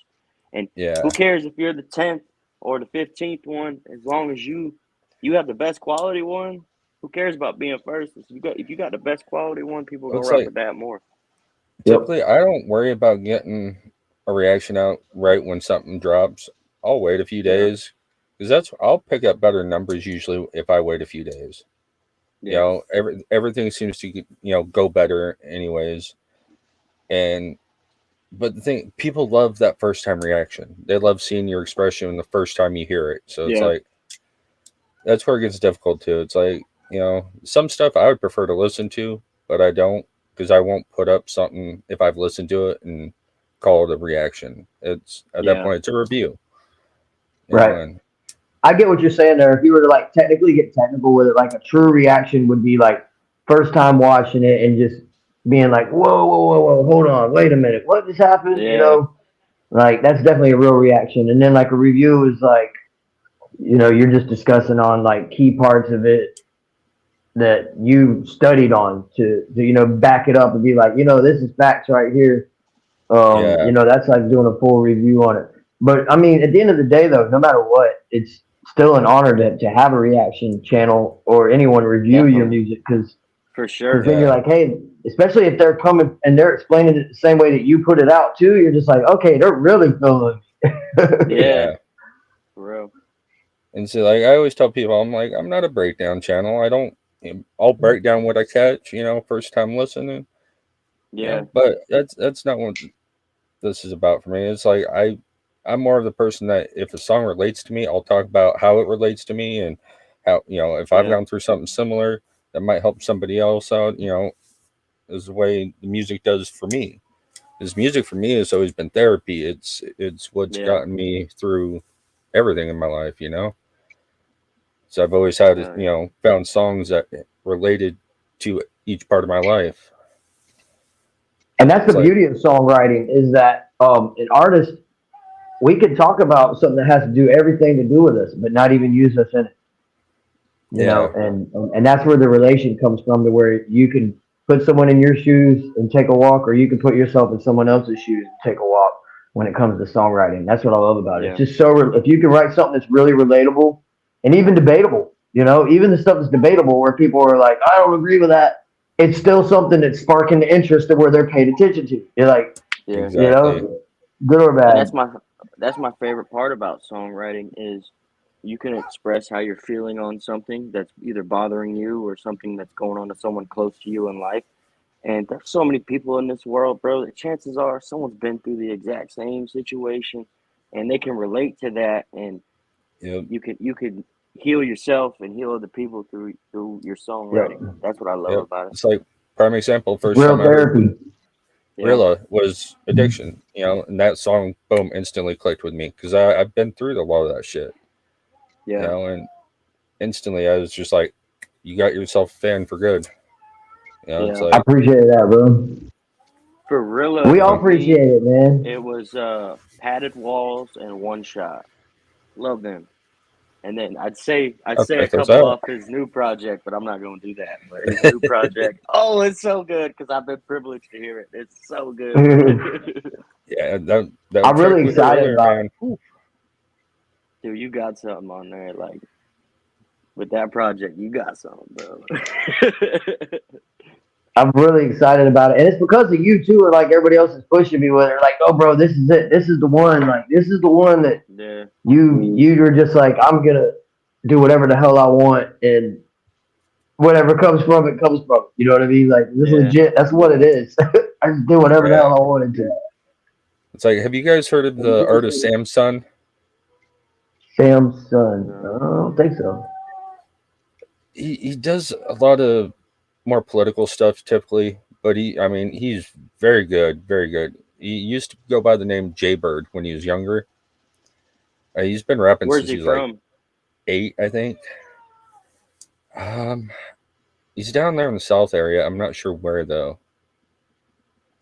I have to look him up. Yeah, I he have to just look him up. dropped this Said it's track called Sam's son. Yeah. So it's like Sam's son, Right. Okay. But he just dropped this track called Nancy. Yeah, I figured, okay, I know what he's going to be talking about, just by the title. No, I Yeah. had no clue. Dude, I laughed so hard during that fucking reaction. I've My never dad laughed used to that get hard drunk and call before. everybody Nancy. It was hilarious. I seen his ass. He was drunk talking shit to a cop, called him a Nancy, and got tased. Yeah, In the front that's yard, right. bro. You're a freaking Nancy. My dad's a naturally, he's like fucking 6'4", just big, full-grown son of a bitch, and some little cop was trying to like get him in the house, and he was like, "Who you think you are, little man?" And called him Nancy, and shit got dropped, bro.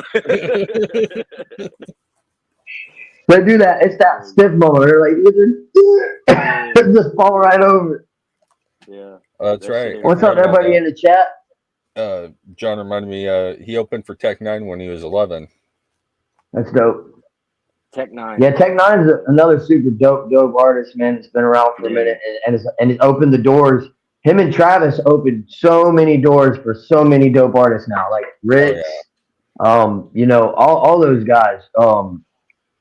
They what was that? There's a really good band. Recognize that artist who was with the he was with a band. I can't think of their name right now, but Recognize is a super dope artist too, and it's all because of Travis and stuff with Strange and Tech. Yeah, Tech. That's one thing I've always respected about Tech. He's always put up these small artists, and give them a light to stand, and here, check these guys out too. And yeah, that's one thing I've always respected with him. And he's a super dope artist. Super dope. Is Ritz still over there on Strange Music? No, Ritz has actually got his own. He's still doing songs with Strange and everything, but he's actually got CNT Clientele, the label, now for himself moving. And so that's really, he's got he's got his merch, his official branding, his clothing, everything else finally moving, and it's like he's doing real really well, dope man. Artist too. He's a real dope. He was just on that track with Demon, Chris. Yeah, it was Demon, Chris, Adam, A-Cal was on there too. So that was pretty dope too, bro. I like the cinematography with everything and the different angles. And of course, Chris is just an animal. Yeah. It's like, and him and Tech's energy when they're together is just phenomenal too. So, dude, Creatures, man, Jelly, Tech, and Chris. Oh man, that song. Oh, Creatures. Yeah, man. Yeah. My son loves that song. He has my wife play it every day on the way to school. He calls it the Monster Under the Bed song or something like that. Yeah. He loves that song. It's awesome. But sonically, I think that is one of the most perfect tracks I've ever heard. Like, sonically to the ear is just so pleasing, and their flows on it and everything is just, to me, it's perfect. Hell yeah. Yeah, I was always yeah, because they do. They between all the different artists on there and versatility with, man, you're listening to a bunch of guys that are typically chopping and harmonizing. So it's like it's what we all grew up on, Bone Thugs and harmony and stuff like that. And that's what's crazy about Jesse's voice on Smoke. On Smoke, when Jesse comes in, he's rapping and harmonizing just like Bone would have done perfectly. It's crazy how he does it. And it's just and it's what we were talking about again. Yes, it's gonna have its own genre. Country rap is gonna be its own 100%. This is like what it is. And it's just going to take some time for everybody to adjust to the fact that, no, this is what it is. Like, there's no way to take the two and separate them anymore. That moment is past. And honestly, I think there's too many platinum and gold records in it right now for them to deny it. Like, there's way too many. Like, exactly. Dude, they all got them, bro. Yep. And the kids too. You've already got kids upcoming who are following that style and that way of approaching music. Now they're rapping it. Yep. They want to be the next Jelly Roll, just like everybody wanted to be the next Eminem, or they want to be, doing the same thing that the Lax and the big groups are doing as a whole and performing on stage, at Mud Parks and everything else. Like, so it's inevitable, man. Period. It is. I want to say, when Jason Aldean came out with Dirt Road Anthem, I heard that and it was like, dude, this got like a rap flow to it, and I really got into it. Was that Colt Ford and Jason Aldean? Well, it was Colt Ford and Brantley Gilbert who originally did it. Okay. And wrote it, and then Jason Aldean did a, cover of it, and it went huge. But that's I what remember got that me. Song was everywhere, but I didn't know someone else wrote it. That's dope. Yeah, Brantley Gilbert and Colt Ford. And actually, Luda was on the remix of it. Man, big shout out to Luda. Come on, man. Yo, hell yeah. Luda is one of the most slept on MCs, bro. He's got bars. Yeah. People think it's a joke, man, but he purposely has funny bars, but he's so good with his wordplay and shit. Yo, Luda. Oh, he is. He's always you got to think about when Luda was becoming big, Eminem was becoming big. Like all these artists were really starting to get, and then you had he already had his own camp. You know what I mean? Yeah. Mm-hmm. He already had his own camp, so it wasn't just him because what was it? Word of mouth. I think it was word of mouth. Wasn't it? Yeah. Just crazy album, dope features and everything. And like I'm listening to this dude, and I'm like, he reminds me of Busta almost, where he can just Yo, I had that. I don't know if it was that CD or the other one, but I remember that shit got confiscated in middle school with my CD player because I was playing that shit, singing that shit on the bus. They snatched that from me, and I had to get my mom to go get it back. You gotta get this for me. Yeah. That's another artist that's heavily slept on from down in your guys' area is Second Chance. Yeah, Second Chance is dope, bro. He's really dope. He's dope. Really dope. Yeah. Because he can do the same thing. And that's why it's like Second Chance is in the country rap scene, right? But if you go listen to his music, it's Second Chance. You know what I mean? Yeah. He's singing R&B, he's singing country, he's doing rock ballads, he's freaking chopping like Twista did back on his first album and stuff. Like it's crazy and a highly versatile artist. Yeah, you can't box him in any category because as soon as you think you got him figured out, he's gonna drop something completely different. He can do an R&B record, he can do a rap record, he can do a hip hop record, he can do country. Like he's so talented as an artist. Yeah, he is. Oh, he's actually shout out to everybody in the chat still rocking with us, man. Oh, yeah. He's been training lately too. I'd hate to have to see him, bro. He's gonna kick somebody's ass out here. Oh yeah, he's Muay Thai. He's doing the Muay Thai kickboxing and stuff. So it's sick. I'm like, yo, this dude, he's dope. Yeah, he is. He's a cool dude. I got when I first started getting into the independent scene on YouTube, I actually got to talk to him on IG Live one day. He called. I'm just waking up too. And I see his live, so I click on it. I'm just kind of doing my thing, waking up, and he calls. I'm like, shit. That's hilarious. And but he's just such a humble and really down to earth dude. He's really cool. Rejected Clowns, what's up, brother? What's up, Projected? How you doing, brother? Hellboy is fire. Oh, Hellboy is fire. Hellboy is fire. That's a dope song. And if you look at Second Chance's videos too, they're not like thrown together videos. He plans them out very, very well. Very well. Yeah. They are.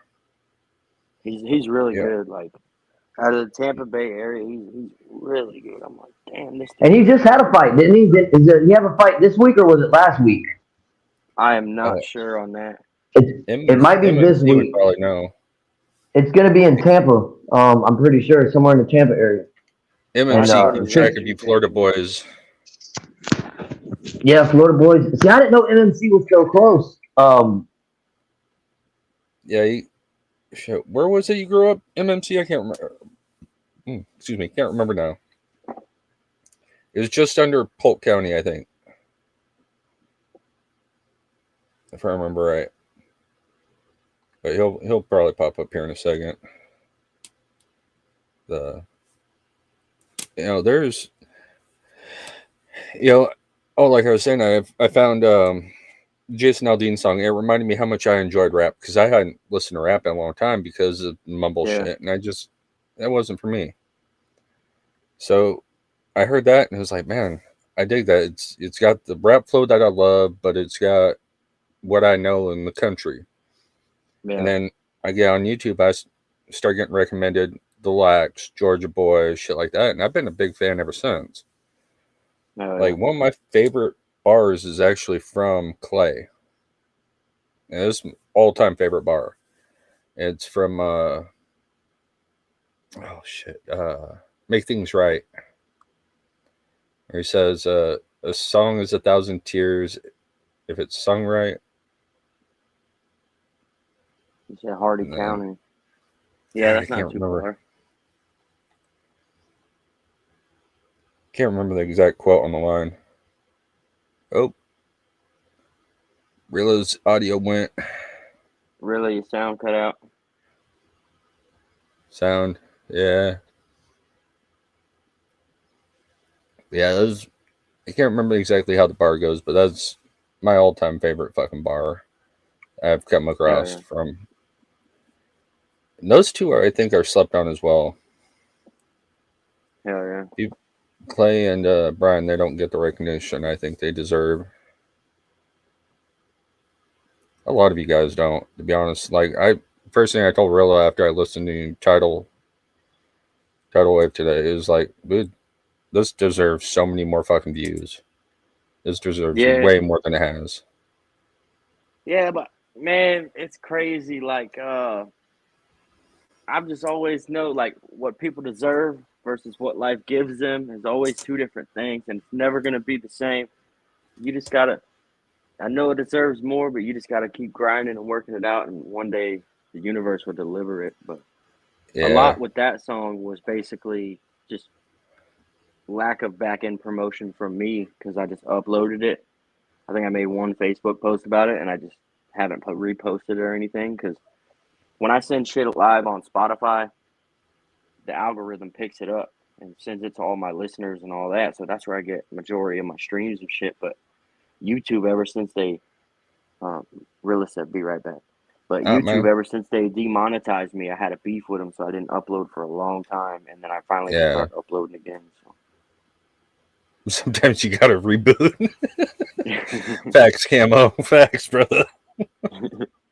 Rilla does that shit all the time on our show. He'll have to back in. Yeah. Like headphones die or something. Yeah, I think that's what happened to him here again. That's funny. Yeah, it's well, hopefully you picked up some views on it tonight, and also yeah, I appreciate you guys. Some new subs play and my shit. Music and let me. I know y'all don't know me or anything, but you just let me come in and kick it with y'all. That's really dope, man. Really appreciate it. Oh hell yeah, dude. I mean, I got to meet Rilla. I know how the little bit I got to interact with him there in Hampshire. He's a good fucking dude, and he says you're a good ass dude, and he rocks with you. That's good enough for me. Yeah, I met him years ago, man. We had, like I said, we had that local radio show, and he was part of a group, KSK, and it was Duct Tape Face, Muggs, and him, and we had them scheduled for an interview, and they showed up and did the interview, and me and Rilla just got to chopping it up, just like how we are now, and like we really fuck with each other, and then the next week we invited them back just to hang out, not to do the show again, but. And then after that, we didn't even have to invite them anymore. It was every week they were showing up and we was hanging out. And it got to the point where like, well, y'all are on the show now, so y'all are part of it. That's awesome. Yeah. And then I hit him up one day. I'm like, hey, bro, I got the show in North Florida. You want to ride out? I got like 30-minute set. I'll give you some of the set. I'll hype for you. You can hype for us, and we'll just go kill this show. And that was our first show together. That's what's up. That's Yeah. awesome, though. And that's, to me, that's what so many guys don't do, though, is they don't look out for one another. Especially coming up through this independent shit, and trying to stay independent. You really got to have each other's back. Yeah, I think a lot of it has to do with egos too. Like people Big don't time. want to like see other people outshine them or whatever. They don't like seeing shit like that, but they don't realize that if one of you wins, all of you wins, bro. Like, Yep. everyone wins. So it's, I mean, Big fact. working together, you can get a hell of a lot farther than fighting with each other and doing all this other extra shit. Like, fuck that. Yep. I'm trying to see all my brothers win. Fuck that. Exactly. It's like, I don't want to see nobody lose. I want to see everybody, come up. Whether or not I vibe with this person or not, it's like, I don't want to see nobody fail. Hell It's yeah. like, I want to see everybody come up. Hell yeah. What are those eyeballs for? See what I see. Yep, facts, John. He's looking hard with them eyeballs. Yeah. Those are some judgmental eyeballs there. Exactly, clowns. Exactly, man. Yeah. It says I'm in the back room. Oh, Rilla's in the lobby. It's not showing them at all. This thing's been weird tonight. I might have to refresh. It might boot us both back into the back again, but let me refresh real quick. All right. It's put me. It's still not showing Rilla back there. What is that? Weird. Watermelon? In a minute. Yeah, Rilla's laughing. back there. Technical difficulties. Fact. Technology, man. Yeah. I'm just glad it's not on my end, because usually I'm the one having to deal with all this shit behind the scenes with the computer and all that. Oh yeah. It sucks because everybody calls me the tech guy and everybody comes to me for tech help and stuff. Oh, believe me, I know that feeling. It's like, man, I'm the one always having the problems, but I'm always got the one that's running beta programs and shit like that and trying to, Yeah, find the next best thing. And it's not that you're doing anything they can't do. You're just the one that's going to do it, like YouTube how to do it. Yep. You just take the initiative on it. So they're like, we'll just give it to him. He'll figure it out, then tell us about it. Pretty much. Oh, Rilla, what up? So, it's Stack's World. Dory, check my phone. That's my nickname is Dory. So how long you been doing YouTube? Reactions about 4 years. Okay. And then before that, I had another channel. It was a RC channel. What's that? Remote control. Oh, okay. Like the gas powered go-karts? Yeah. Yeah. Yeah, I got into the crawler scene and shit. So I was getting into the scale trucks, stuff that looks identical to a real vehicle and stuff. Yeah. Like I got Real seen it last night. It was my trail finder, which is a 84 Toyota pickup, and it looks like a little tiny 84 Toyota pickup.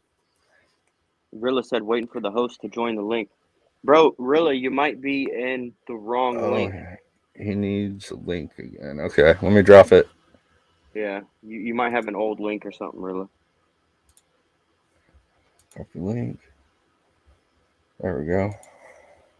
Yeah, I was at a gas station one time, and this dude, he had this big van, and he was on the side of an auto parts store, and he was fucking with this RC car, and I'm like, man, is that thing fast? He's like, yeah, and he showed me how fast it was. That thing was hauling ass, man. I was like, yo, that thing is faster than this damn truck I'm driving right now. Oh yeah, shit. I got this one truck. It'll do probably 80. That's crazy. It gets wild with them. There's guys that are pushing theirs up over 200 miles an hour now. That's nuts. Every once in a while, you'll be driving and you'll see somebody in a car, and then you'll see a little tiny ass little race car hauling ass in front of the car. And they're just driving it up the street. I'm like, yeah, that's crazy. Yeah, I've seen a lot of videos like that come from like Florida and shit. Yeah. Do they do like FPV shots with them too? Like, you know how they have the FPV drones? Yeah, They got like the race cars FPV. That'd be sick. yeah. They'll put the first person view setups on their cars and shit, and it's wild. Hell yeah. Because I got a regular ass drone, but I want to get into the other ones because there's this dude. When we used to race track cars, he would come out with the drift cars and he would film the drift cars, and he would like fly underneath, sitting down. I don't know what it was, but he would fly underneath the drift cars and get these sick ass videos.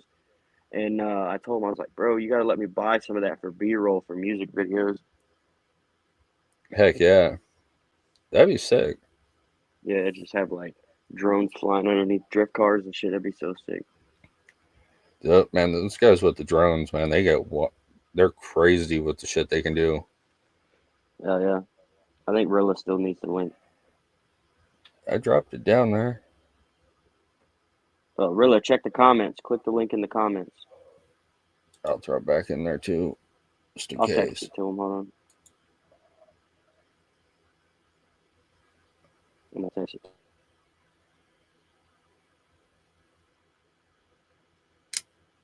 Where's that? Bam. I just texted Get it, him. Rilla?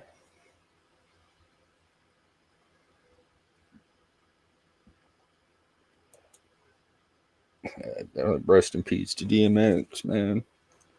OG. Yeah, he has some really good songs. I like his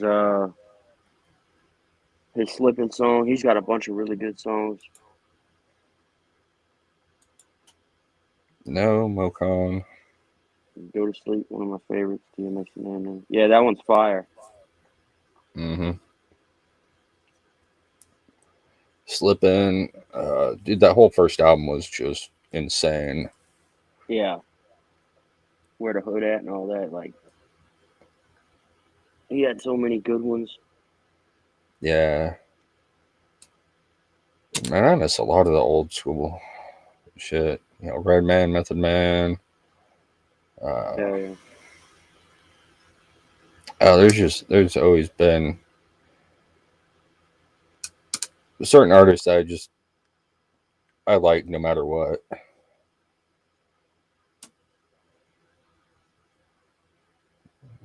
Sleep is one of. Oh yeah. Sleep's a good one. Eminem, man, he's still a goat, but I just don't connect to his music anymore. Oh, his new stuff? Yeah. Yeah, I don't know what happened. My phone got turned. Oh, everything. Ever since everything after Recovery is just, for me, I haven't connected with. It's good. I mean, it's all good, but like lyrically, I mean, flow wise, everything is just, I don't connect to it. Yeah, it's not for everybody, but you like break down the bars and the shit he says. It's like it's crazy. It's really good. Oh, it is. Yeah, I mean, he hasn't lost. In fact, I think he's gotten better.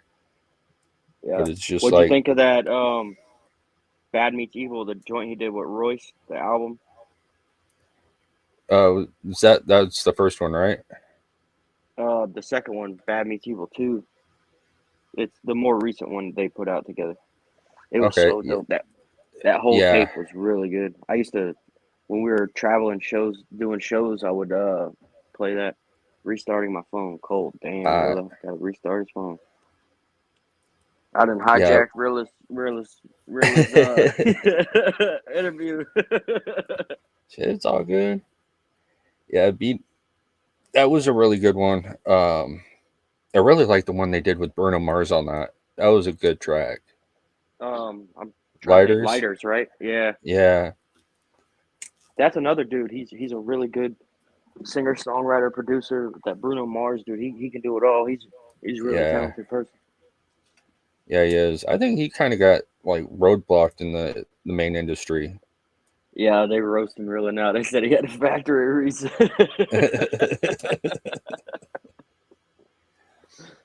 That's Damn. tough. Oh shit! Oh, he's back. Ah, shit. You're gonna get it now, Camo. Diss track comes out tomorrow. Shit, I'd hate to be the one to get this by Rilla, bro. That'd be insane. Dude, He's yeah. so talented, bro. Like he can just sit there and fucking freestyle. I was telling him not too long ago. I said, I can't. I don't know if I want to say it because I don't want to give nothing away, but it's too easy for him nowadays. He's challenging himself more, and it's really good. Seeing like Smoke, good example, Smoke.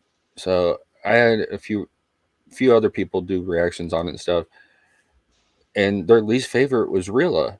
I'm like, go back and listen to it a couple more times and really listen to what he's saying in there. Yeah, It's like because he's talking his shit in there. yeah, And, and see a lot of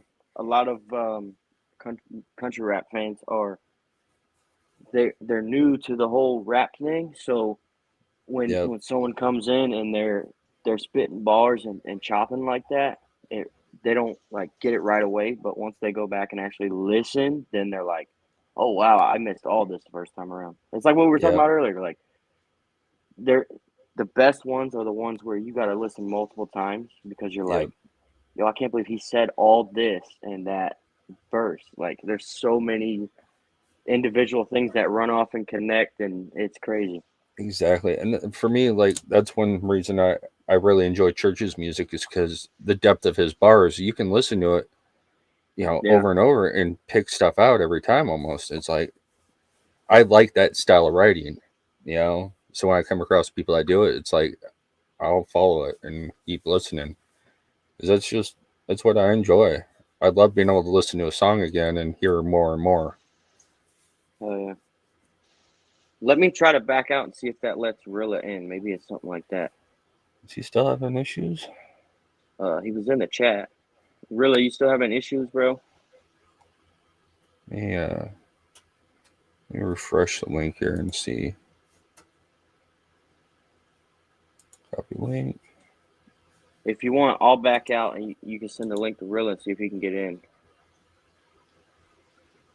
Paste. All right, let's see if if he gets in with that one. Because it shouldn't. Just I should be able to have 12 people up. So I mean,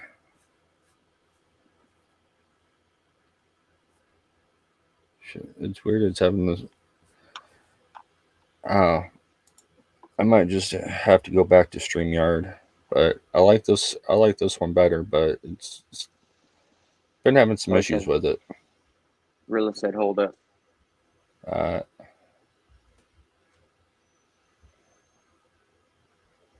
Yeah, I just got StreamYard and got familiar with that. Before that, I was running Streamlabs, OBS, and having to do everything. And it works way better and it's more customizable when you're in person and everyone's in person. But when you want people to do shit like this, like call in and all that, completely different dude, world, and it's so impossible because you have to like Zoom and then screen record, and it throws out yeah. the layouts and everything. This is just way easier. Oh, it is. It really is. You know. Like Like when I go live by myself and I don't plan on bringing people in, I'll use Streamlabs OBS all day because I already have all my overlays built and transitions and yeah, everything. But when it's like call-in stuff like this, StreamYard and all that's where to go. yeah, yeah. Like I have a lot of problems with the links on this, and then it just It's little stuff, you know. It's like it shouldn't. There he is. What up? We did it. But what I like for $20 a month, $5 cheaper, you get 1080p streaming. You get 12 people you can bring up, and there's a few more options with it. And this is actually owned by Streamlab. Oh wow. Yeah, I think I just paid an extra $7 a month on Streamlab or StreamYard just to get the damn HD, and I was like, shit, it already be HD. Why do I gotta pay more for that? Yeah. And as we started out with Zoom too. Like when me and Stack started doing it again, we were trying to figure it out with Zoom, and so now it's just so much easier for him because he doesn't have to do all this other stuff. I used to run everything through Discord. We do our video through Discord, our audio and stuff, and then like screen capture each individual person's window video, and then pain in the ass. Put it all together. And if someone loses connection, they drop, then everything shifts and gets all screwed up, and it's like that's exactly what I was talking about, bro. It sucks. Yep. Yeah, it was a pain in the ass. It'd take like 2-3 hours just to set up, just to go live. Yeah, and then oh man, it was so annoying. We had when a full screen team was together, you would have like the panel, and it would be all of us together live. So you would have Casey with the computer, with the interface, with the little mini mixer, freaking all the live mics, XLR, with the headsets, and Casey's over here going, and we're keeping the flow of the show going, and Casey's like constantly trying to fix shit. That was when it was easy. That was when all I had to do was buy the equipment and show up. Everyone else did everything else. Now it's right. Have the equipment. Lori's in trouble.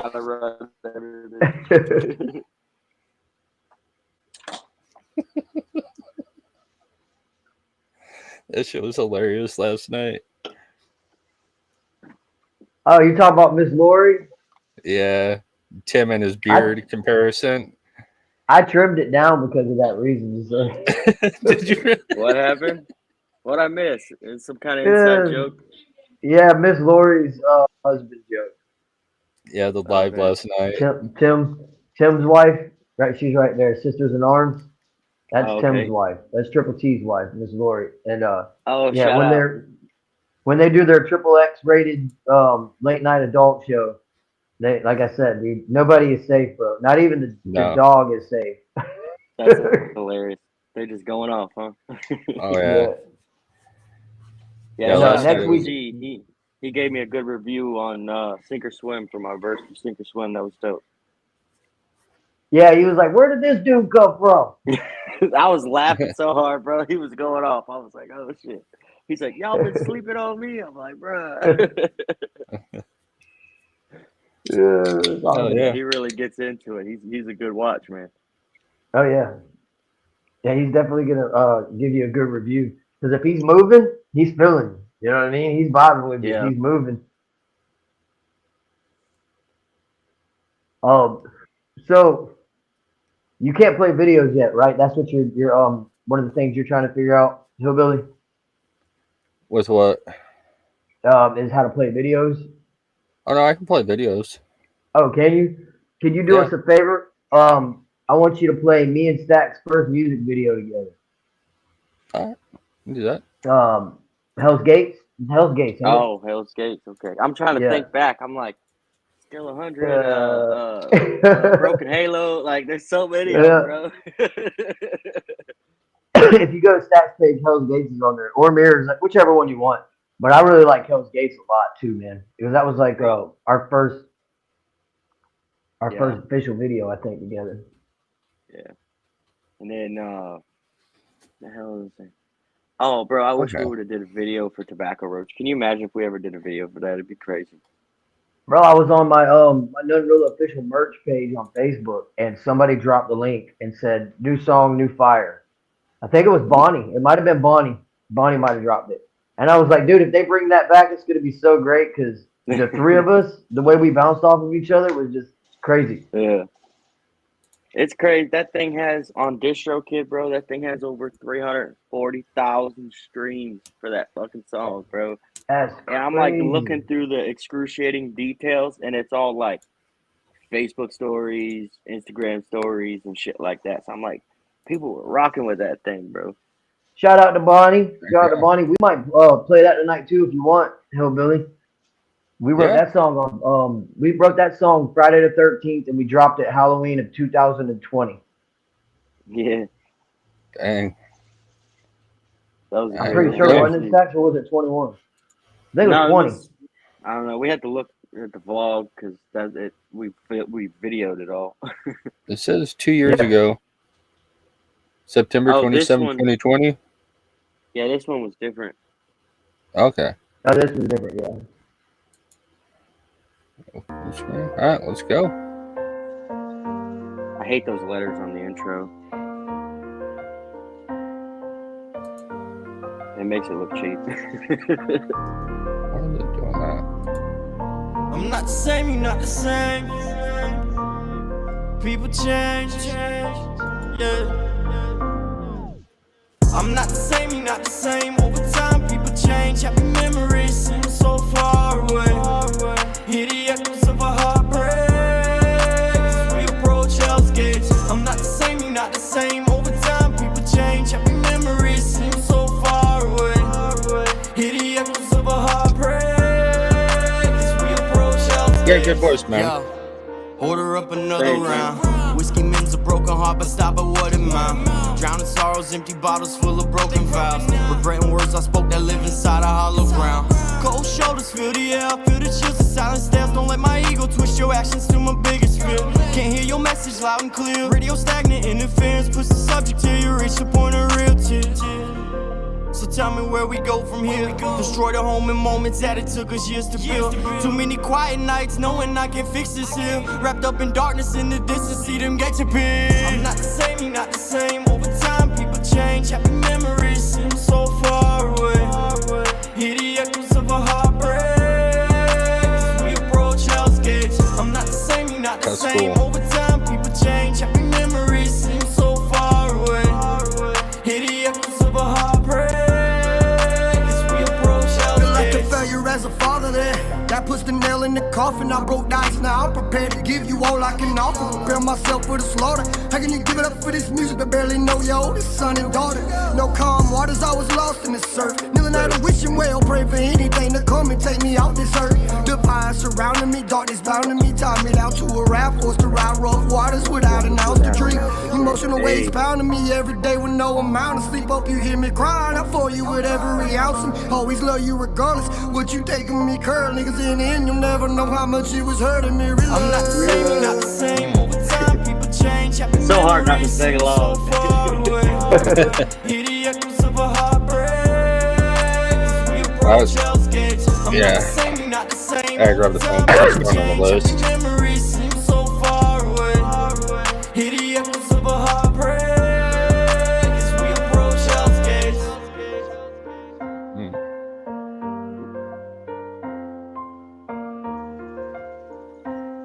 That shit's hilarious.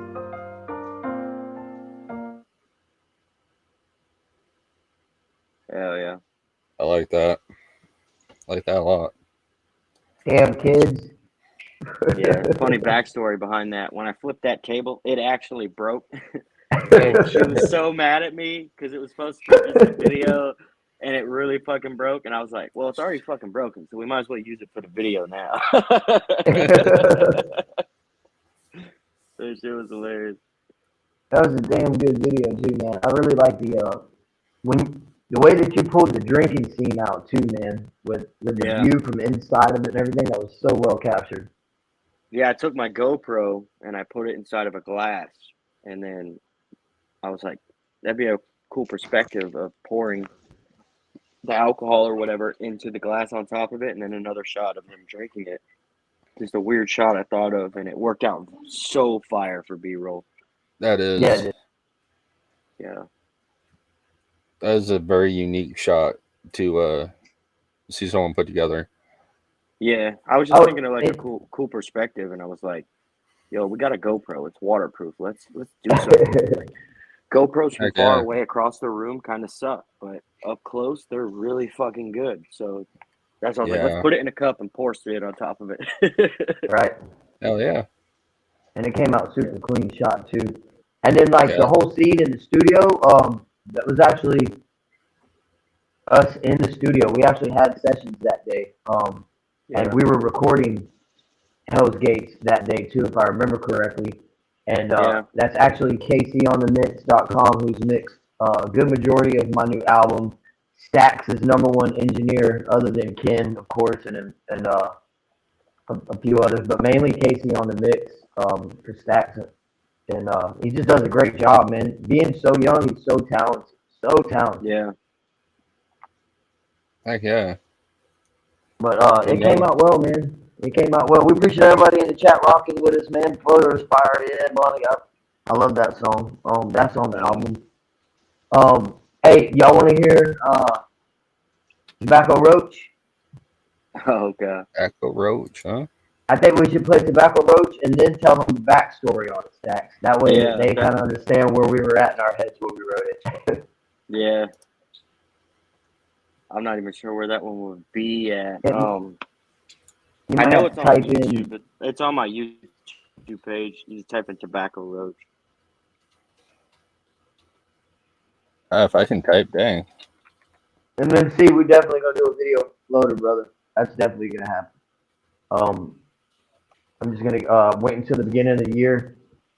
Excuse me, because Barker's got a lot of stuff going on, a lot of projects he's already doing. He's got the documentary and everything else. So definitely after the New Year hits and stuff like that, I'm gonna talk to him about getting that video done.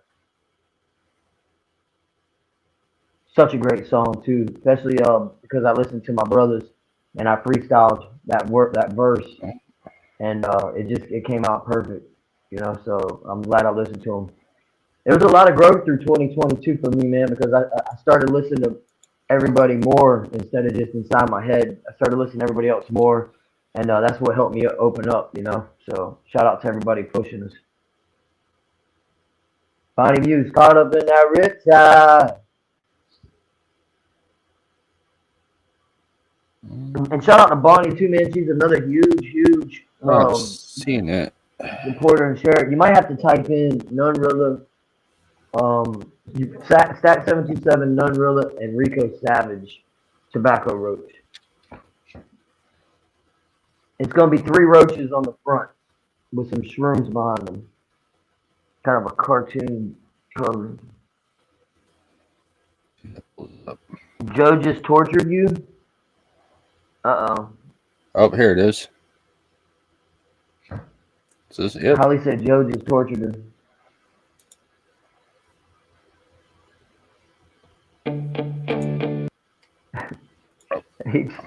Camo. I'm gonna mute my mic because I'm laughing. Oh, snap. Oh, wow. It's heating up down there. I think they all about ready for that late night. There we go. Hey, my Welcome bad. back. Yeah, I went to. Oh, you already found it. Yeah, I went to go get the link and then. Yeah, I just found it. Let's check this out. Get ready for an adventure with this one.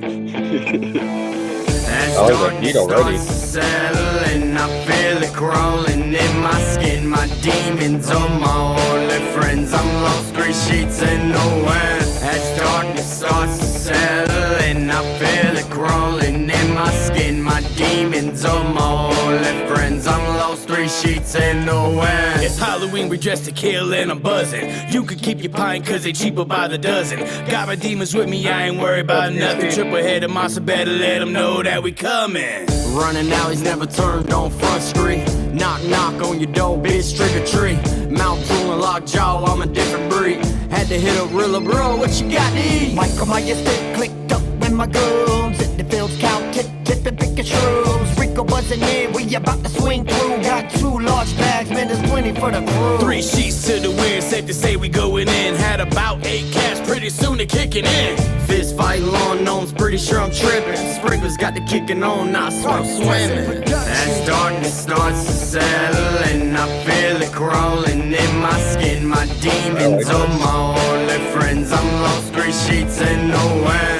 As darkness starts to settle and I feel it crawling in my skin, my demons are my only friends. I'm lost, 3 sheets and nowhere. Pupils dilated, minds racing in the woods, trying to escape all of these spaceships, man, there's aliens afoot. Got another mystery and it might leave you shook. Heard a giggle in the woods. Yo, Stack, stay put. Fuck that, just book. I don't need to take a look. Spotlight and trees, there seems to be some demons in these woods. Tobacco roach rolling, boy, this bitch done got me cooked. Anxiety, I'm tripping, boy, this shit is off the hook. Just another Halloween tripping in the Chipley woods. Call mugs, pick us up. These bugs big as fuck. Can't believe my own eyes, somewhere lost on the map. Can't call for fucking help, I don't know where we at. GPS just as lost, must have got the signals crossed. There's a party in the stars, seems to be we're taking off. Adios, I'm out of here, blasting to the atmosphere. Rico, check the data, ain't really get the landing gear. As darkness starts to settle and I feel it crawling in my skin, my demons are my only friends. I'm lost, 3 sheets and nowhere. As darkness starts to settle and I feel it crawling in my skin, my demons are my only friends. I'm lost, 3 sheets and nowhere. This shit's fire. Yeah. It's got a funny ass backstory to it too, man. Oh man, it's hilarious. That beat, oof. I like that beat. Yeah, we wrote that in my kitchen, man. We just got back. Remember how I told you we invited Rilla to Chipley to do the show with us or whatever? Well, it was like a mud park type thing. And turns out out of all the artists, like me, Rilla, Around the Bonfire, and Rico were the only ones that camped out. And so we're camped out on this guy's property, and it's like pitch black. There's nothing around. There's no city anywhere. So it's pitch black. Literally, you got the moonlight, and that's about it. So we're camping out in this thing, and yeah, it was nuts. Really, you would have told the rest.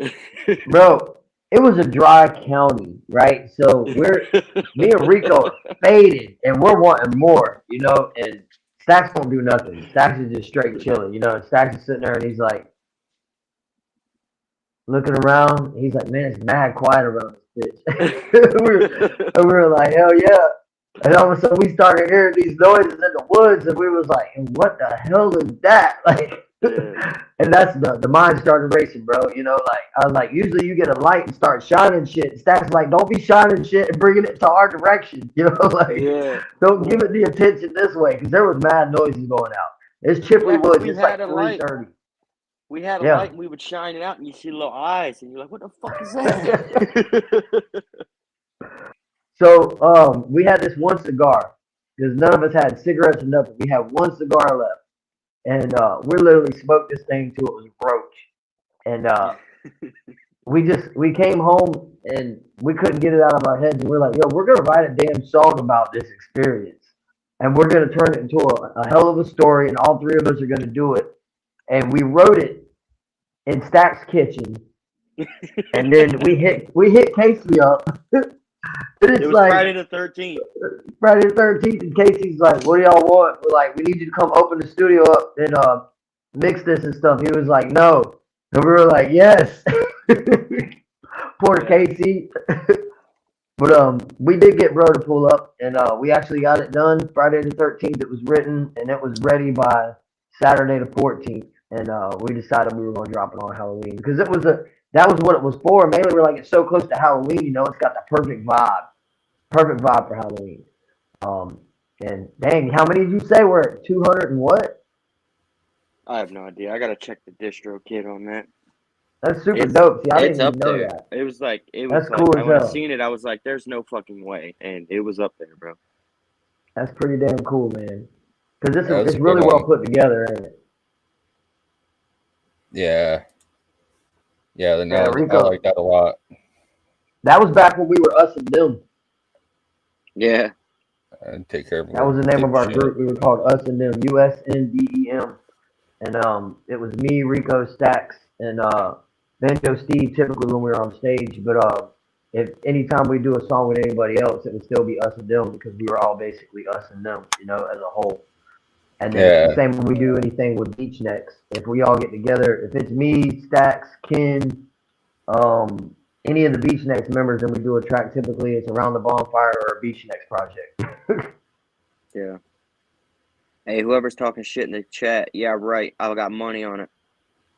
What is it? Yeah, I know who it is. He's a hater. Yeah, I got money on it. Just get out of here with that negativity, bro. It's positive vibes only. Ooh. Nah, don't worry about it, bro. Don't worry about it. I already timed him out. Got rid of him. He's a local hater. I saw something about her body. Hey, Rilla. I'm ready. Yo, Rilla, don't even acknowledge it. It's not worth your time, bro. But I'll body you with a freestyle, bro. You don't even come sliding my way, bro. You don't even want to get on this razor blade ride, bro. Cause I'll chop you up and serve you to your homeboys. Like easy. I like cold food too. I'll get you just in talking. I can dish you, bro. Like you ain't even on my level. I'm not even worried about you. If you got the nerve to come into a chat and run your mouth, then you won't touch a microphone. So I'm not even worried about you. Yeah, really, I got you, bro. He ain't worth your time, bro. I don't even know. Yeah, I can already tell. Come sliding my way, bro, because I'm a ride you don't want to go down with a microphone. I promise you that. I'll send him to Addy. He can pull up. And it's pretty funny. That's what I love about it, though, bro. It don't matter if you're having a good time trying to vibe. You always got a hater, bro. There's always a hater somewhere. Always a hater. They help pay the bills, bro. They help pay the bills. They're the biggest fans. They watch the most content. All I gotta say to that is thanks for the interaction and engagement because you just added a comment. You added 2 comments. So way to trigger that algorithm. Yeah, he helped us with the algorithm, so shout out to that guy. Yep. But anyways, up in the chat, man. Sorry y'all had to experience that. I get on the defensive side when it comes to the microphone, man. Like I'm really about this thing. Like I'm not gonna back down from nobody. I don't care who you are. You a battle rapper about some bullshit, like fuck. No, bro. I'll come at you in a different language. Yeah. That shit funny. Yeah. He couldn't even understand my lingo anyway. So it's all good. So on a better note, a higher note, and what time is it? We've been live for how long now? Almost 4 hours. 3 hours and 40 minutes. That's dope. Well, I don't want to. Did you guys say y'all have another show y'all supposed to run tonight? Yeah, late show. I think I don't know if they started already or what, but yeah, getting down there. Down to like 9 people, 8 people. Yeah. Yeah, it's all good, man. Where y'all gonna go for the late show? Is it off the Shy's page or whatever? Oh, Victoria, do you know whose channel it's on tonight? Yeah, that's who you think it is.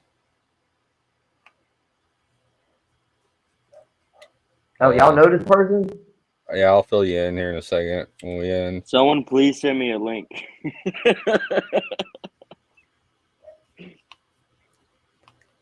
Is it somebody that's already wrote a diss track? Like. Really, it ain't. Wait a minute. Don't even. Nah, not who I think it is, right? Don't it's not acknowledge the one, it, bro. Don't acknowledge it. Is it the one that said boss? Is it the one that said boss's name? Mention Jesse and Boss?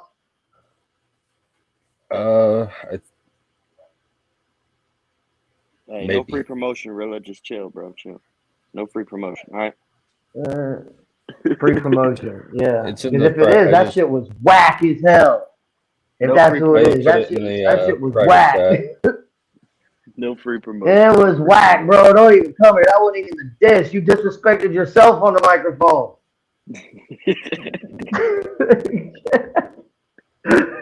Yeah, it's on Shy's. Oh, that's horrible. Anyways, just drop the diss track so that I can put that shit in the garbage. We positive vibes only. Yeah, positive vibes only. So, anyways, I hate people getting to see that side of me. I'm serious about that life. I really don't care. Anyways, bro, I definitely appreciate you, Hillbilly, for inviting us out here to vibe with everybody in the chat. All y'all, man, y'all been real. I appreciate you guys coming up, man. I really do. It was great getting to chop it up with you. Yeah, it was nice meeting you, man, and thank you for letting me hop on and hang out for a little while and stuff. But if someone can send me a DM to the next show, I'll jump in the comments on that and check it out too. Yeah, I'm gonna check it out too. Yeah, it's over on Shy's channel. Victoria, can you drop the link down in here? You mind? Appreciate it if you can. Thank you. All right. Yeah, I'm gonna we're check gonna it get out. up out of here. I want to check out. Thank you. All right, y'all. Thanks.